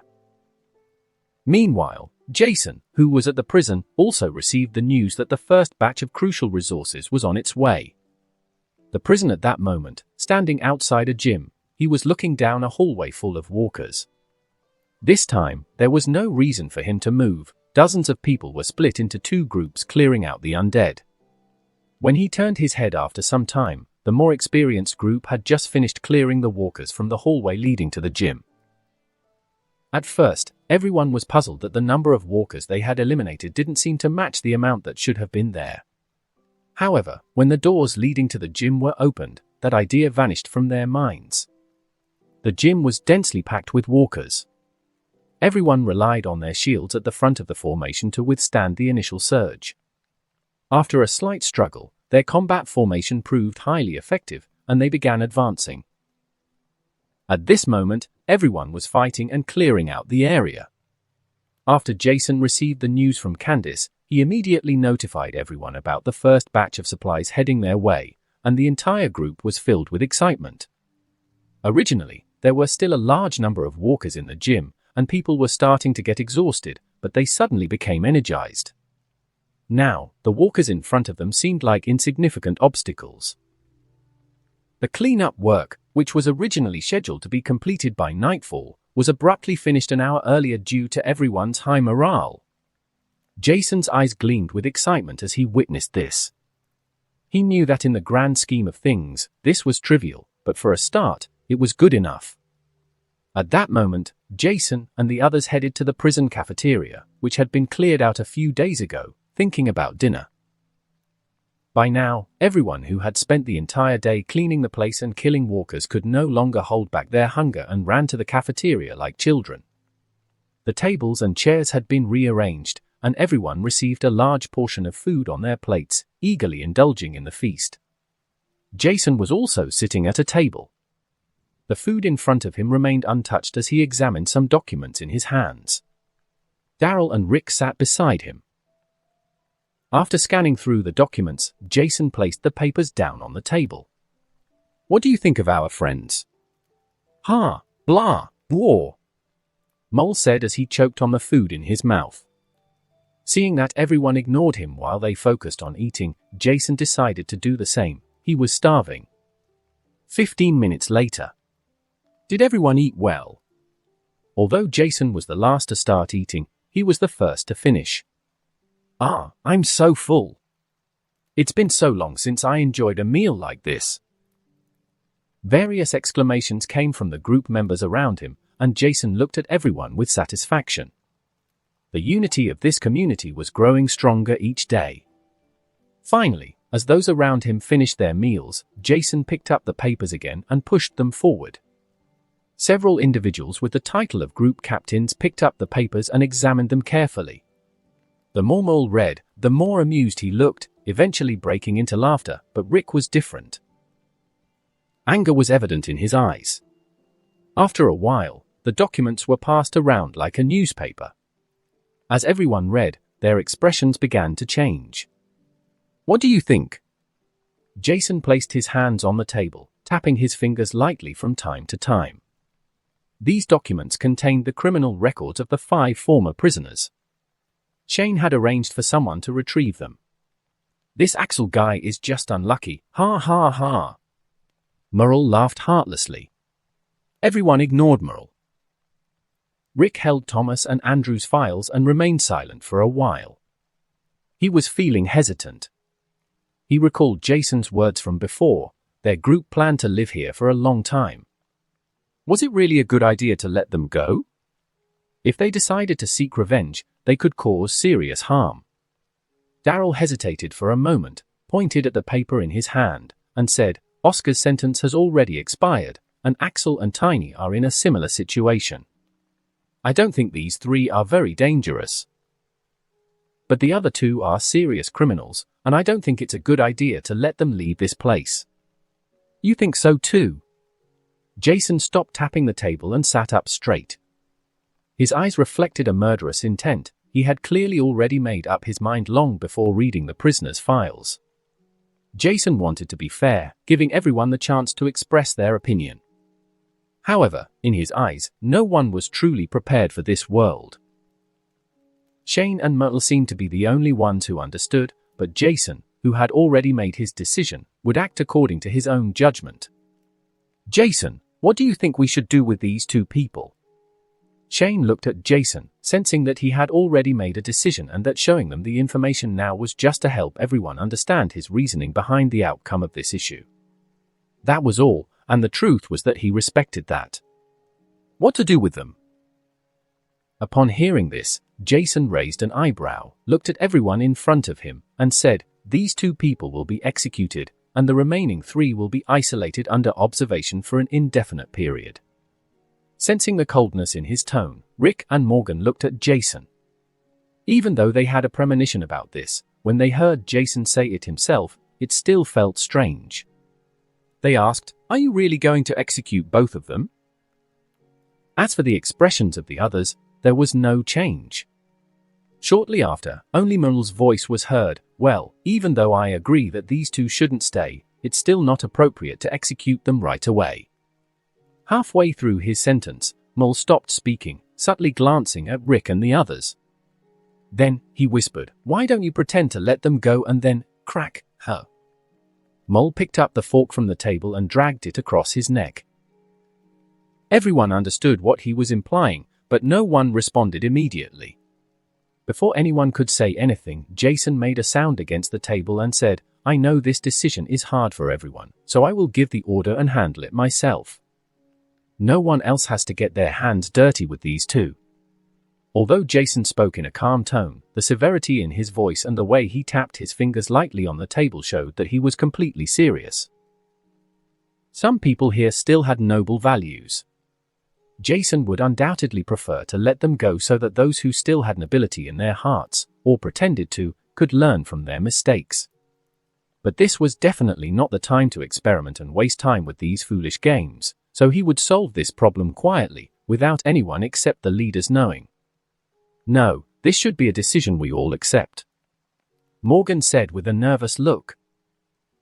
Looking at Morgan, who was still struggling internally, Jason could immediately tell that he didn't agree with these decisions and, if given the chance, would rather not kill anyone. But Jason paid no attention to these trivialities and made it clear that he would handle it fairly. Jason turned his head toward Shane and asked, "Shane, Mole, you two probably have strong opinions on this matter, right?" "Who?" Shane looked at Jason, stunned. He didn't quite understand what the other was getting at. Mole grinned, his expression beaming. "Of course. I've been feeling anxious about this. This group I'm part of is overcomplicating things for something so stupid that could be solved in a simple way. Sure, we could let them go and see if they survive outside the prison, but Thomas and Andrew should be able to stay with us." Shane's eyes lit up when he heard what Mole said, and he also understood the message he was trying to convey to everyone in the cafeteria. Jason glanced around and noticed that everyone was listening to the conversation. He slowly lowered his voice so that only a few could hear. Then, seeing that everyone was waiting for his words, he said, "You and Shane should act normal. Talk to them after taking them out and see what they think. If they make a mistake, I'll personally take care of it once you bring them to me." After speaking, he made a gesture across his neck, just like Mole had done. His movement made Rick and the others understand a little more about what Jason meant. Jason was definitely someone decisive when it came to his enemies. When no one had a solution that could resolve everyone's doubts, Jason's method became the only option. Then, Jason sat down with the two of them and carefully discussed the plan. About half an hour later, the three of them had a strategy, and Shane and Mole left the cafeteria. At 1 in the morning, in the cell where the prisoners were being held, Thomas, who was lying on the bed, was tossing and turning. The words of the man who seemed to be the group's leader before leaving were still echoing in his mind. He knew very well that once they found out he and Andrew were murderers, the situation they would face would be dire. Damn it! Suddenly, Thomas heard 2 soft knocks on the cell door. He lifted his head cautiously and could only see a figure standing in the shadows outside. Startled, he couldn't help but growl in a low voice, "Who's there?" "Shut up, you idiot! Don't make a sound. Come here, quick!" Thomas hesitated. The figure's deep, raspy voice sent a chill down his spine, but his curiosity still led him toward the door. He slowly walked toward it, and the dark figure moved slightly closer. Thomas could now see this person more clearly and immediately recognized him. He was one of the men who had stood behind the group's leader in the cafeteria.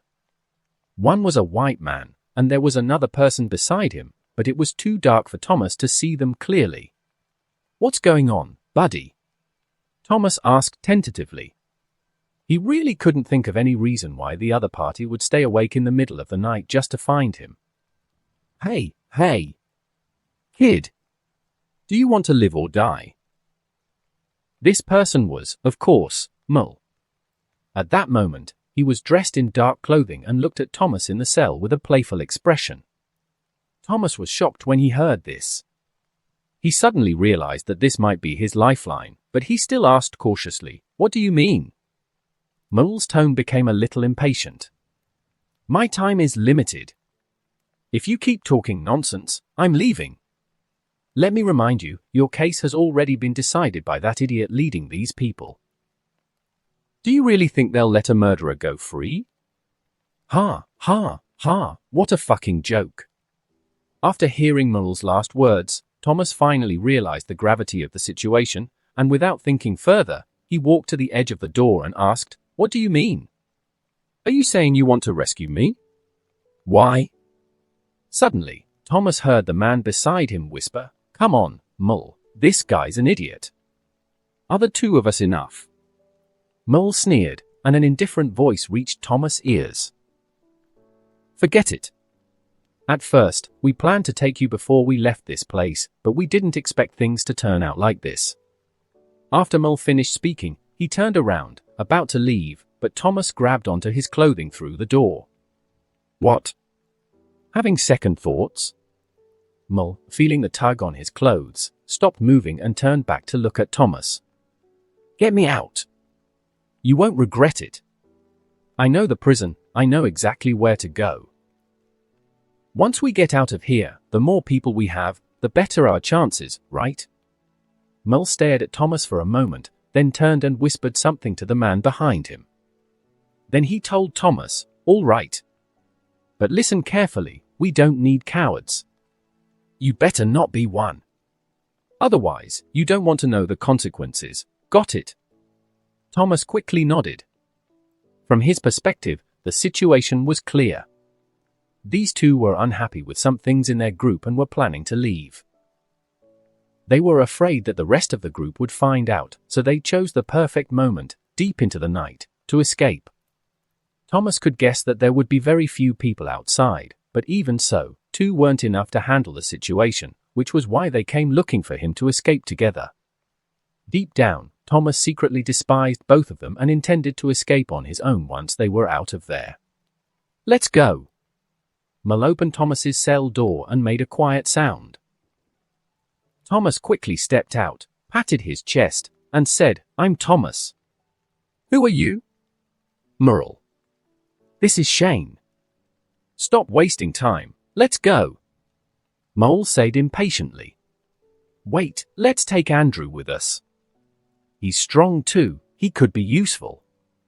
Thomas stopped them before they could leave and pointed at the cell door next to his. Are you kidding?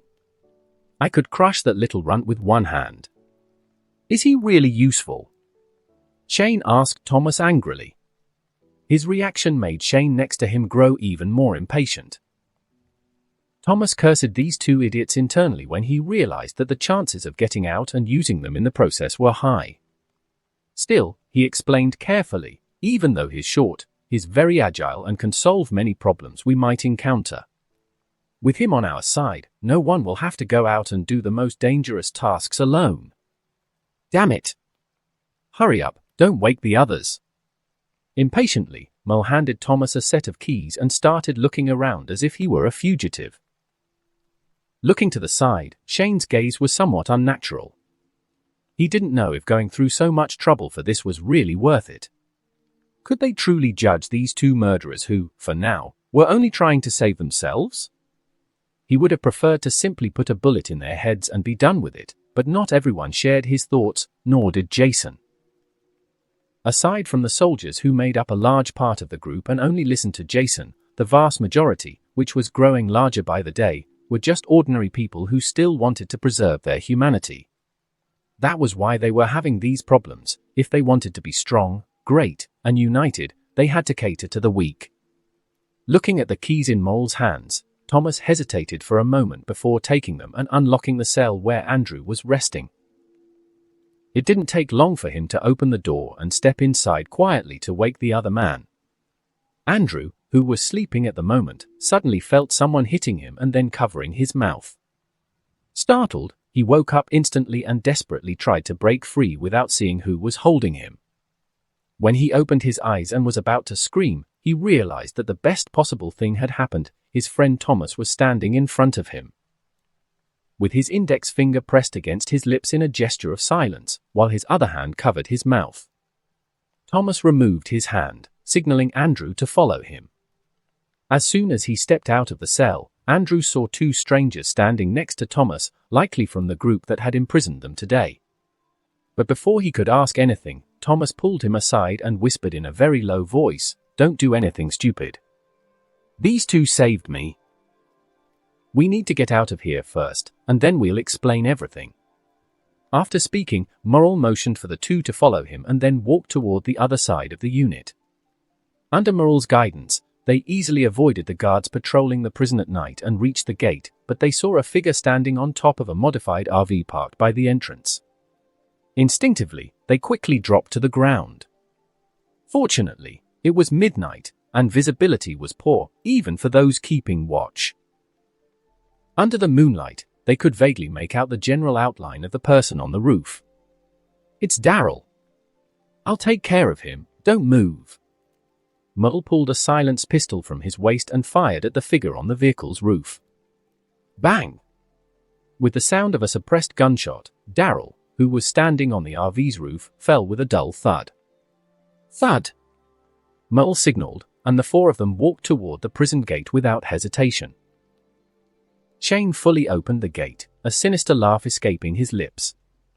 Hey, don't close the door, let's go.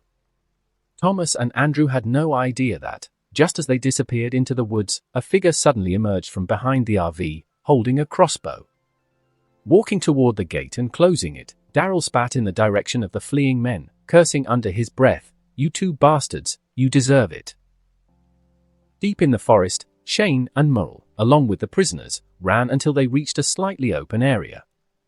They slowed down and stopped, turning to look at the two who had followed them closely. Damn! That was crazy. We'll definitely get revenge on those bastards for treating us like trash. Andrew shouted, panting heavily. Our time for revenge will come, but for now, we need to find shelter, Thomas said, a cold smile on his face as he looked at Mull. Friends, I will be eternally grateful for your help today. Ha ha ha. If I were you, I wouldn't be so quick to be grateful, Mull chuckled as he turned and switched on a lamp. Originally, these two were supposed to be killed without much effort, but they needed to confirm their true intentions once they left the prison. Hearing Andrew's and Thomas's words, Shane no longer hesitated. What's going on? Thomas felt that something was off, so he slowly took a step back. But before he could move any further, a deep voice spoke from behind him, sending a strange chill down his spine. I'm definitely a very fair man, aren't I? Thomas and Andrew turned around. Under the harsh beam of the flashlight, they saw a figure in a black tactical uniform stepping out from between the trees. Surrounding them were men holding assault rifles, Jason soldiers, men willing to do anything and who followed orders without question. When the prisoners saw Jason approaching calmly, Andrew immediately shouted, trying to understand the situation, "What the hell is this?" Jason's appearance triggered a flood of thoughts in the prisoners' minds, making them realize that everything had been a trap. That was why they immediately tried to figure out what he was after with this childish game. Hearing their words, Jason stopped speaking, turned his head, and looked at the two men whose expressions were now full of terror. Ignoring their fear, he walked closer. Ignoring the others, Thomas glared at Jason angrily. He took a deep breath, trying to control his fury. Then, with a new expression, he focused on the man who had caused them so much trouble and was now slowly approaching. He asked, "You're going to kill us, aren't you?" "Damn it, I never thought you'd toy with my life right before killing me." Andrew then looked at the weapon in Jason's hands and asked, "Why are you doing this to us? We've never done anything to you. We could be useful to you, why kill us? The only reason you're still alive, and why we're having this conversation, is because I'm a fair man. I ordered your deaths, but believe me, I thought about it a lot, and I concluded that since I ordered it, I should be the one to do it." Looking directly at Thomas and Andrew, Jason holstered his gun and pulled out two knives, throwing them to the ground near them. Even if he was determined to get rid of his enemies, he would be fair to them. As he said this, he drew a knife and looked at them. "Come on. If you manage to take me down, you can leave this place safely. Don't look at the soldiers, they won't do anything to you. You'll have that privilege. You're looking at us like we're idiots. I'm going to kill you, you arrogant son of a bitch." Thomas and Andrew picked up the knives that had been thrown at them, both moving toward Jason with murderous eyes. Even if they died, they wanted to make sure they took Jason down with them. All this time, these two criminals had lived their lives feeling superior and acting above everyone else who had once lived honorably. Now that someone else had arrived and was looking at them as if they were trash, an irreversible anger grew within them. Thomas and Andrew exchanged a glance, silently communicating something. The atmosphere suddenly became tense, and everyone held their breath slightly. Seeing this explosive scene, their faces were filled with adrenaline, eager to cut down the person in front of them. Shane and Mole stood not far away with flashlights in hand, watching closely like the other soldiers to ensure no walkers approached before Jason took care of these two men. Jason smiled slightly, gripping the knife tightly as he prepared to face them. He didn't know how, but he had complete confidence in his abilities. "I will judge all your sins." In the end, it was Andrew who took the initiative. Now that he knew they were going to be killed, they should at least leave a mark on these people. Even if the other side was armed, he had to try to land a hit. "Die, bastard!" With a loud roar, Andrew raised the knife in his hands and charged at Jason. At the same time, Thomas hesitated for a moment before also rushing forward. Seeing the two of them running in his direction, Jason showed no expression of fear. Instead, he raised his knife and slowly stepped forward. Thomas and Andrew had taken lives before, both were experienced in the feeling of kill or be killed. But so was Jason, and he had far more experience in doing so. In an instant, Jason extended his left hand and struck Thomas in the neck before he even had a chance to stab him. Andrew, seeing this, swung his knife forward. The blade neared Jason's throat, attempting to end him with a single slash. But these prisoners had no real combat experience. They all relied on brute strength and their knives to attack. None of them were a real threat in Jason's eyes. He had trained to become a killing machine. Quickly, Jason changed the rhythm of his movements. After dodging Andrew's attack, he pulled back his left hand while his right, gripping the knife, slashed 3 times in rapid succession across Andrew's chest. Before Andrew even realized it was the end for him, Jason jumped back and delivered a powerful kick to his chest. The force sent Andrew flying backward. In just an instant, Jason had eliminated one opponent. "The first one's out," Jason murmured coldly. Turning his gaze toward Thomas, who was struggling to catch his breath, Jason casually walked in his direction. Thomas looked at Jason and said, "Buddy, please, let me go." Seeing this, Jason's expression showed clear surprise. He had thought that in a fair fight, the other side would face him until the very end. But his thoughts weren't far from the truth, because Thomas's next move made his previous words meaningless. "Sure." In an instant, Thomas moved his hand toward Jason, attempting once again to stab him. But before he could strike again, a fist came flying toward his face, leaving him no choice but to close his eyes. Crack! Swinging his fist, Jason looked down at Thomas, who was now half unconscious on the ground. He sheathed his knife, took a few steps toward Thomas, leaned down, and twisted his neck in one swift motion. Then, Mole and Shane approached Jason. "That was quick." "Let's get out of here before my legs freeze off," Mole said. "We need to make sure they don't turn into walkers," Jason murmured as the soldiers around them approached with makeshift wooden stretchers. "I'll take care of it." Shane stepped up to the 2 corpses and shot them both in the head. Bang! Bang! Bury them. If we leave the bodies outside, we'll get sick. Understood, boss. After about 10 minutes, Jason and the others returned to the prison gate. Daryl opened the door for them. He really wanted to say something, but when they arrived, he didn't know what. "Brother, are you okay? I really thought I shot you back there, ha ha ha." Merle's love for his brother was real, though he never showed it openly. But Daryl knew his brother would give his life for him at any moment. "Get inside and stop talking nonsense." Daryl gave his brother a look of annoyance but, in the end, didn't ask anything. "Good job, guys. Get some rest. Tomorrow will be a busy day," Jason said as he walked away. "You two can show your affection later. I'm going back to sleep, I'm exhausted." Shane rubbed his face and headed inside the prison. "You 3 tired already? I could kill dozens more walkers. Let's go clear the outside, ha ha ha." Mole, now standing there alone, mocked sarcastically, but when he saw that everyone ignored him, he got bored and walked off to his bed as well. Early the next morning, after 2 long days of deep cleaning and repairs inside the prison, everything was finally set up thanks to the joint effort of dozens of people. Of course, all the walkers were moved to a location near the prison and stacked on top of each other to be burned, depending on their condition.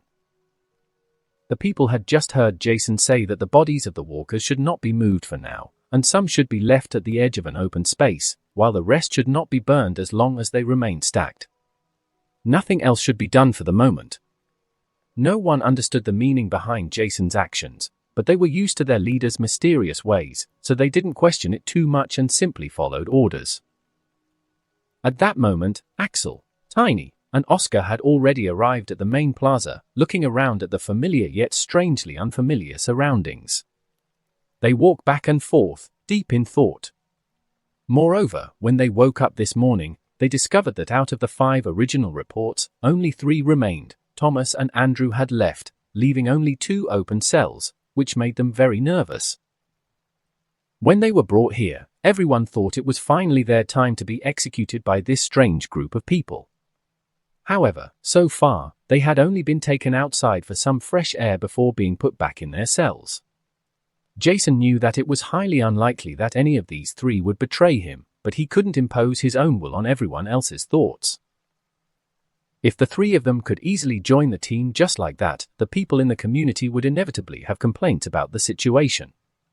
Therefore, they would remain under observation, getting familiar with everything happening in this place. Later, they would be forced to make decisions in times of crisis, and their fate would ultimately be determined by the choices they made. But Jason wouldn't be the one in charge of that test, because today, the first shipment of resources from the CDC, led by Tommy and a Special Forces squad, was set to arrive. According to the plan, Tommy would arrive today with resources and a large number of people tasked with moving everything according to its classification. When it came to relocating people, a round trip in a single day was enough to gather everyone at the site. However, since this operation involved the transfer of equipment and resources, the entire process would take several days. Over the next few days, Jason needed to be involved in the entire operation and couldn't afford any mistakes. Just as they were about to check on a few more things, a shout came from below, calling out to him, "Sir, the resources have arrived." "I'm coming down now," Jason shouted from the top of a watchtower. On the road leading to the prison, a large convoy of cars, trucks, and tanks sped toward them, quickly coming to a stop at the prison gates. Tommy stepped out of a truck and looked at the vast space that would now serve as the community's refuge. This place was definitely much safer to defend and would serve as a starting point for everything Jason wanted to accomplish in the future. The people nearby quickly approached to greet them, while Rick looked at the large trucks with excitement, knowing that everything was finally coming together. "Just look at those beauties. No one's gonna dare take this place from us, ha ha ha ha ha," Mel said, grinning at the tanks and hums with mounted machine guns in the convoy. "Definitely. We can protect this place with that level of firepower," T-Dog added with a smile. The massive prison could easily accommodate the large trucks inside. Even in the open field, there was enough space for numerous vehicles without feeling cramped, not to mention the outdoor gym and sports courts. "You took longer than I expected. How's the situation at the CDC?" Jason asked as he approached with a slight smile. "Boss, the place is calm with security in the hands of Sam and Billy." "I thought it would take you longer to clean up this massive place," Tommy replied with a grin. "Jason put a lot of pressure on us to get it done," Rick added as he stepped closer. "How are the people at the CDC?" "Everyone's fine. Originally, we were going to transfer more people, but it was decided that would happen on the second trip. For now, we brought the most important resources in this first shipment," Tommy explained, watching as the trucks made their way inside the prison. "That's something we'll have to deal with later." Jason looked into the distance, feeling more at ease with Tommy's arrival and the tanks reinforcing the prison security. "What we're waiting for now is your next move. Even though we've moved the most essential resources, we still need to figure out what comes next." Hearing Jason's words, Tommy smiled wryly. He hadn't had the chance to fully understand Jason's plans before moving out to this location. "Well, let's not waste time. We need to start unloading the resources from the trucks and prepare for the next trip," Jason said firmly. There was a lot to do, and that included dealing with the walkers that would soon be leaving the urban areas. I want you and the people you brought to start guarding the watchtowers around the prison. Set up the machine guns and make sure there's enough ammunition for them. It's not necessary right now, but it's something we need to be ready for. Once the resources are unloaded, review the list of areas inside the prison and assign functions to each one. Without wasting time, the large crates of supplies were unloaded from the trucks and transported into the prison one by one. With Tommy's help, security was expanded, guards were placed in the watchtowers, and the interior of the prison was classified as the resources were moved inside. Early this morning, half of the personnel had gathered in the recreational yard. Jason was about to announce the next steps. It's been a busy few days. The CDC's resources have started moving to the prison, so there's a lot more work ahead. Tommy and Shane will stay here to secure and organize everything in the prison. We're leaving, but most of you will remain to maintain security. We'll stay in contact, and don't forget to coordinate with Shane and Tommy if you have any questions. Leaving most of the group behind to protect the prison, Jason led the rest toward the CDC for another major resource transport. The emptied trucks were also driven back to the CDC to be refilled with the remaining supplies and to begin relocating people. As all of this unfolded, Jason thought about his next steps and how to make the most of the situation. The distance between the prison and the CDC wasn't too great, but this transfer involved more than just moving people and equipment. Jason divided the 20-person team into several groups. The prison had been occupied and cleaned by his people, so all the resources Jason had gathered needed to be moved as soon as possible. After all, his next plans required far more supplies than he currently had. First, survival supplies, weapons, and ammunition left at the CDC had to be completely transferred. Then, there were caches of resources left in certain locations around Atlanta that hadn't been taken when the world first fell apart. These stockpiles contained heavy weapons and essential supplies that could not be left behind. Right now, walkers were leaving the city and spreading into the surrounding areas. Considering that, the number of walkers in the urban zones had significantly decreased. That made this the perfect time to enter the city. If they delayed, many trapped survivors would die, and countless supplies would be lost. This was also an ideal time to gather any remaining survivors. Their community was small. Barely 200 people, while the prison could hold more than 550. Their work was far from over. A community this small would inevitably be crushed by larger groups. At this moment, it could be said that Jason's plans for the future after the fall of the world's governments had been set in motion. Not only had he ensured survival, but he had also surpassed all expectations regarding how far he could go. Now, he would simply follow the course of his plans, only on a much larger scale. On the way back to the city, Jason glanced at the truck's rearview mirror and saw the large convoy of vehicles and trucks moving swiftly along the road, which had been cleared beforehand to ensure easy access. The issue of the road being blocked by cars had been resolved long ago, and a path had been prepared, leading from the CDC to the main highway that connected to the prison. Knowing what the future held, Jason's objective was not only to take over the prison but also to find more survivors to increase the numbers in his community. His idea was to use the prison instead of the CDC facilities as a starting point and, from there, continue to expand. In the future, communities would face major catastrophes due to their lack of resources to sustain thousands of people. What Jason had secured now was a starting point where he could expand his territory into fertile lands, which he would use to create large agricultural zones, ensuring the future of hundreds of thousands of people. The last thing he wanted to do was condemn hundreds of thousands of people to starvation. That was also why he wanted to leave the urban area as soon as possible. There was no future in the cities.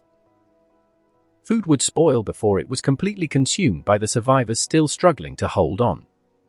This was why Jason could now afford to expand the ranks of guards and soldiers under his command, creating more safe zones for humans. In a new world where walkers could be found everywhere, no one could survive alone, not even someone like him. That was why growing the small SCT community was the most important task in the early days of the world's collapse. Jason knew he couldn't focus on just one place if he wanted to go far. Luck and timely encounters would allow a person to obtain valuable things in these times, and the final winner would be the one with the biggest shield. Transferring the remaining people from the CDC to the prison was a simple task. According to reports, everyone at the CDC, under Sam's supervision, had made preparations for the continuous transfer of resources and personnel. The most time-consuming part had been clearing out the congested vehicles along the road. If some roads were clear, others would inevitably be packed with abandoned cars. Tommy and the group that had arrived at the prison had opened up a barely passable route. If there were too many walkers, that path had to be avoided, meaning the coming days would require more stable road conditions. The large convoy of trucks moved quickly along the highway, though they had to stop occasionally. Even though the modified RV was leading the way, there were areas where it was best to get out and eliminate the nearby walkers. At the very least, most of the obstacles along the way could be dealt with by force. Finally, at around 3 in the afternoon, a group of people arrived at the CDC parking lot. Sam and the other soldiers Jason was very familiar with greeted him, and all the survivors began loading the pre-prepared supplies onto the trucks. Fortunately, the CDC had good trucks and emergency vehicles. Food, medicine, and weapons were the eternal necessities in the apocalypse and the most valuable assets for the future. The transfer operation was proceeding in an orderly manner, while Jason led a group of 10 people to leave the CDC as soon as possible. Jason dragged poor Rick into the car before he even had a chance to greet his wife and son. This time, they were driving 2 all-terrain Hums without mounted machine guns. These vehicles could easily transport 7 people each along the road outside Atlanta. In the passenger seat, Jason held a map marked with numerous crossed-out circles and others left untouched, with notes beside them. These were temporary military camps Jason had seen when Operation Cobalt was declared.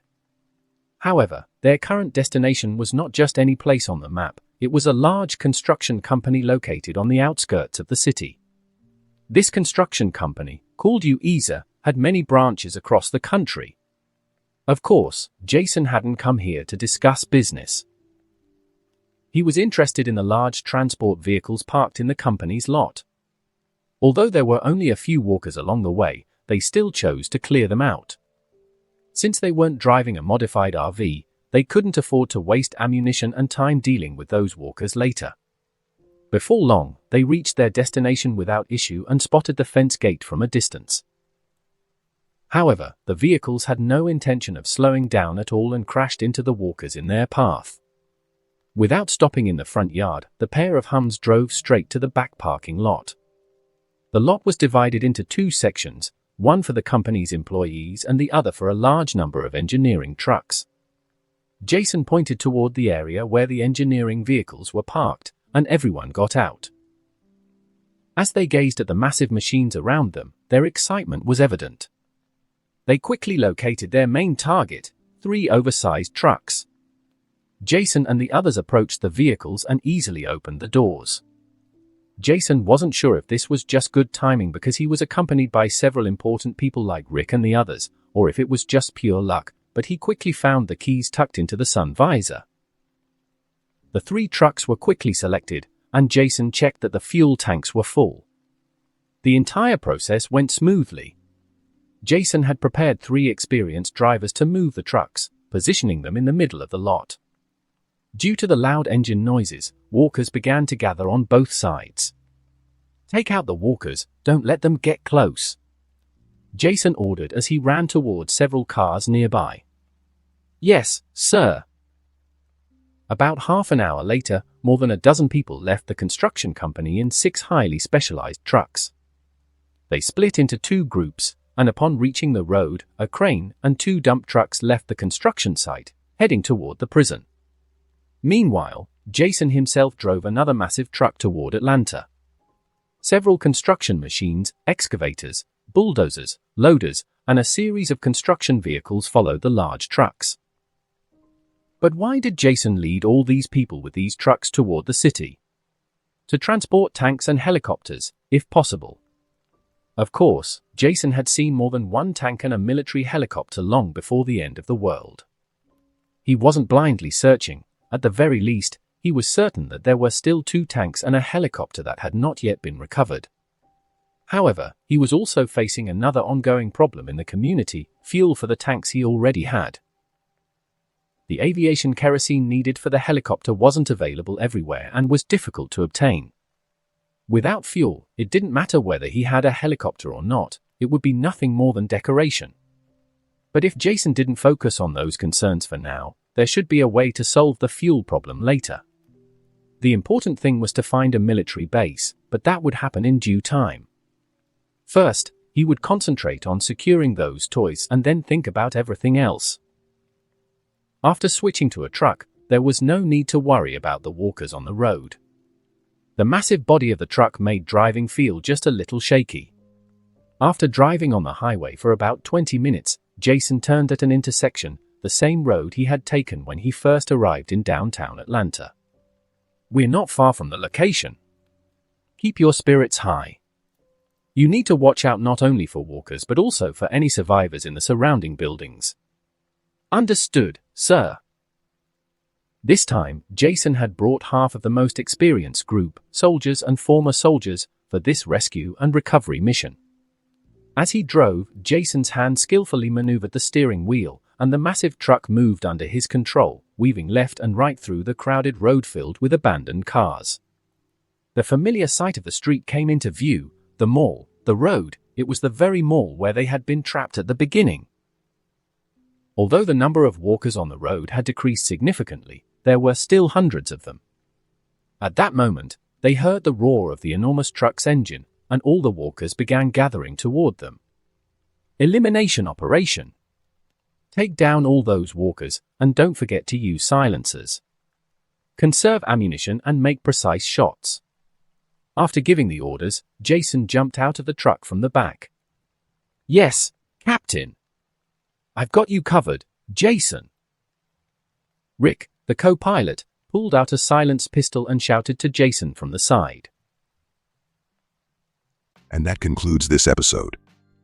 If you enjoyed it, I'd seriously love it if you guys could leave a like on the video, as it genuinely helps out so much, and it keeps me going, plus it takes only 1 second. That said, have a wonderful day. See you in the next one.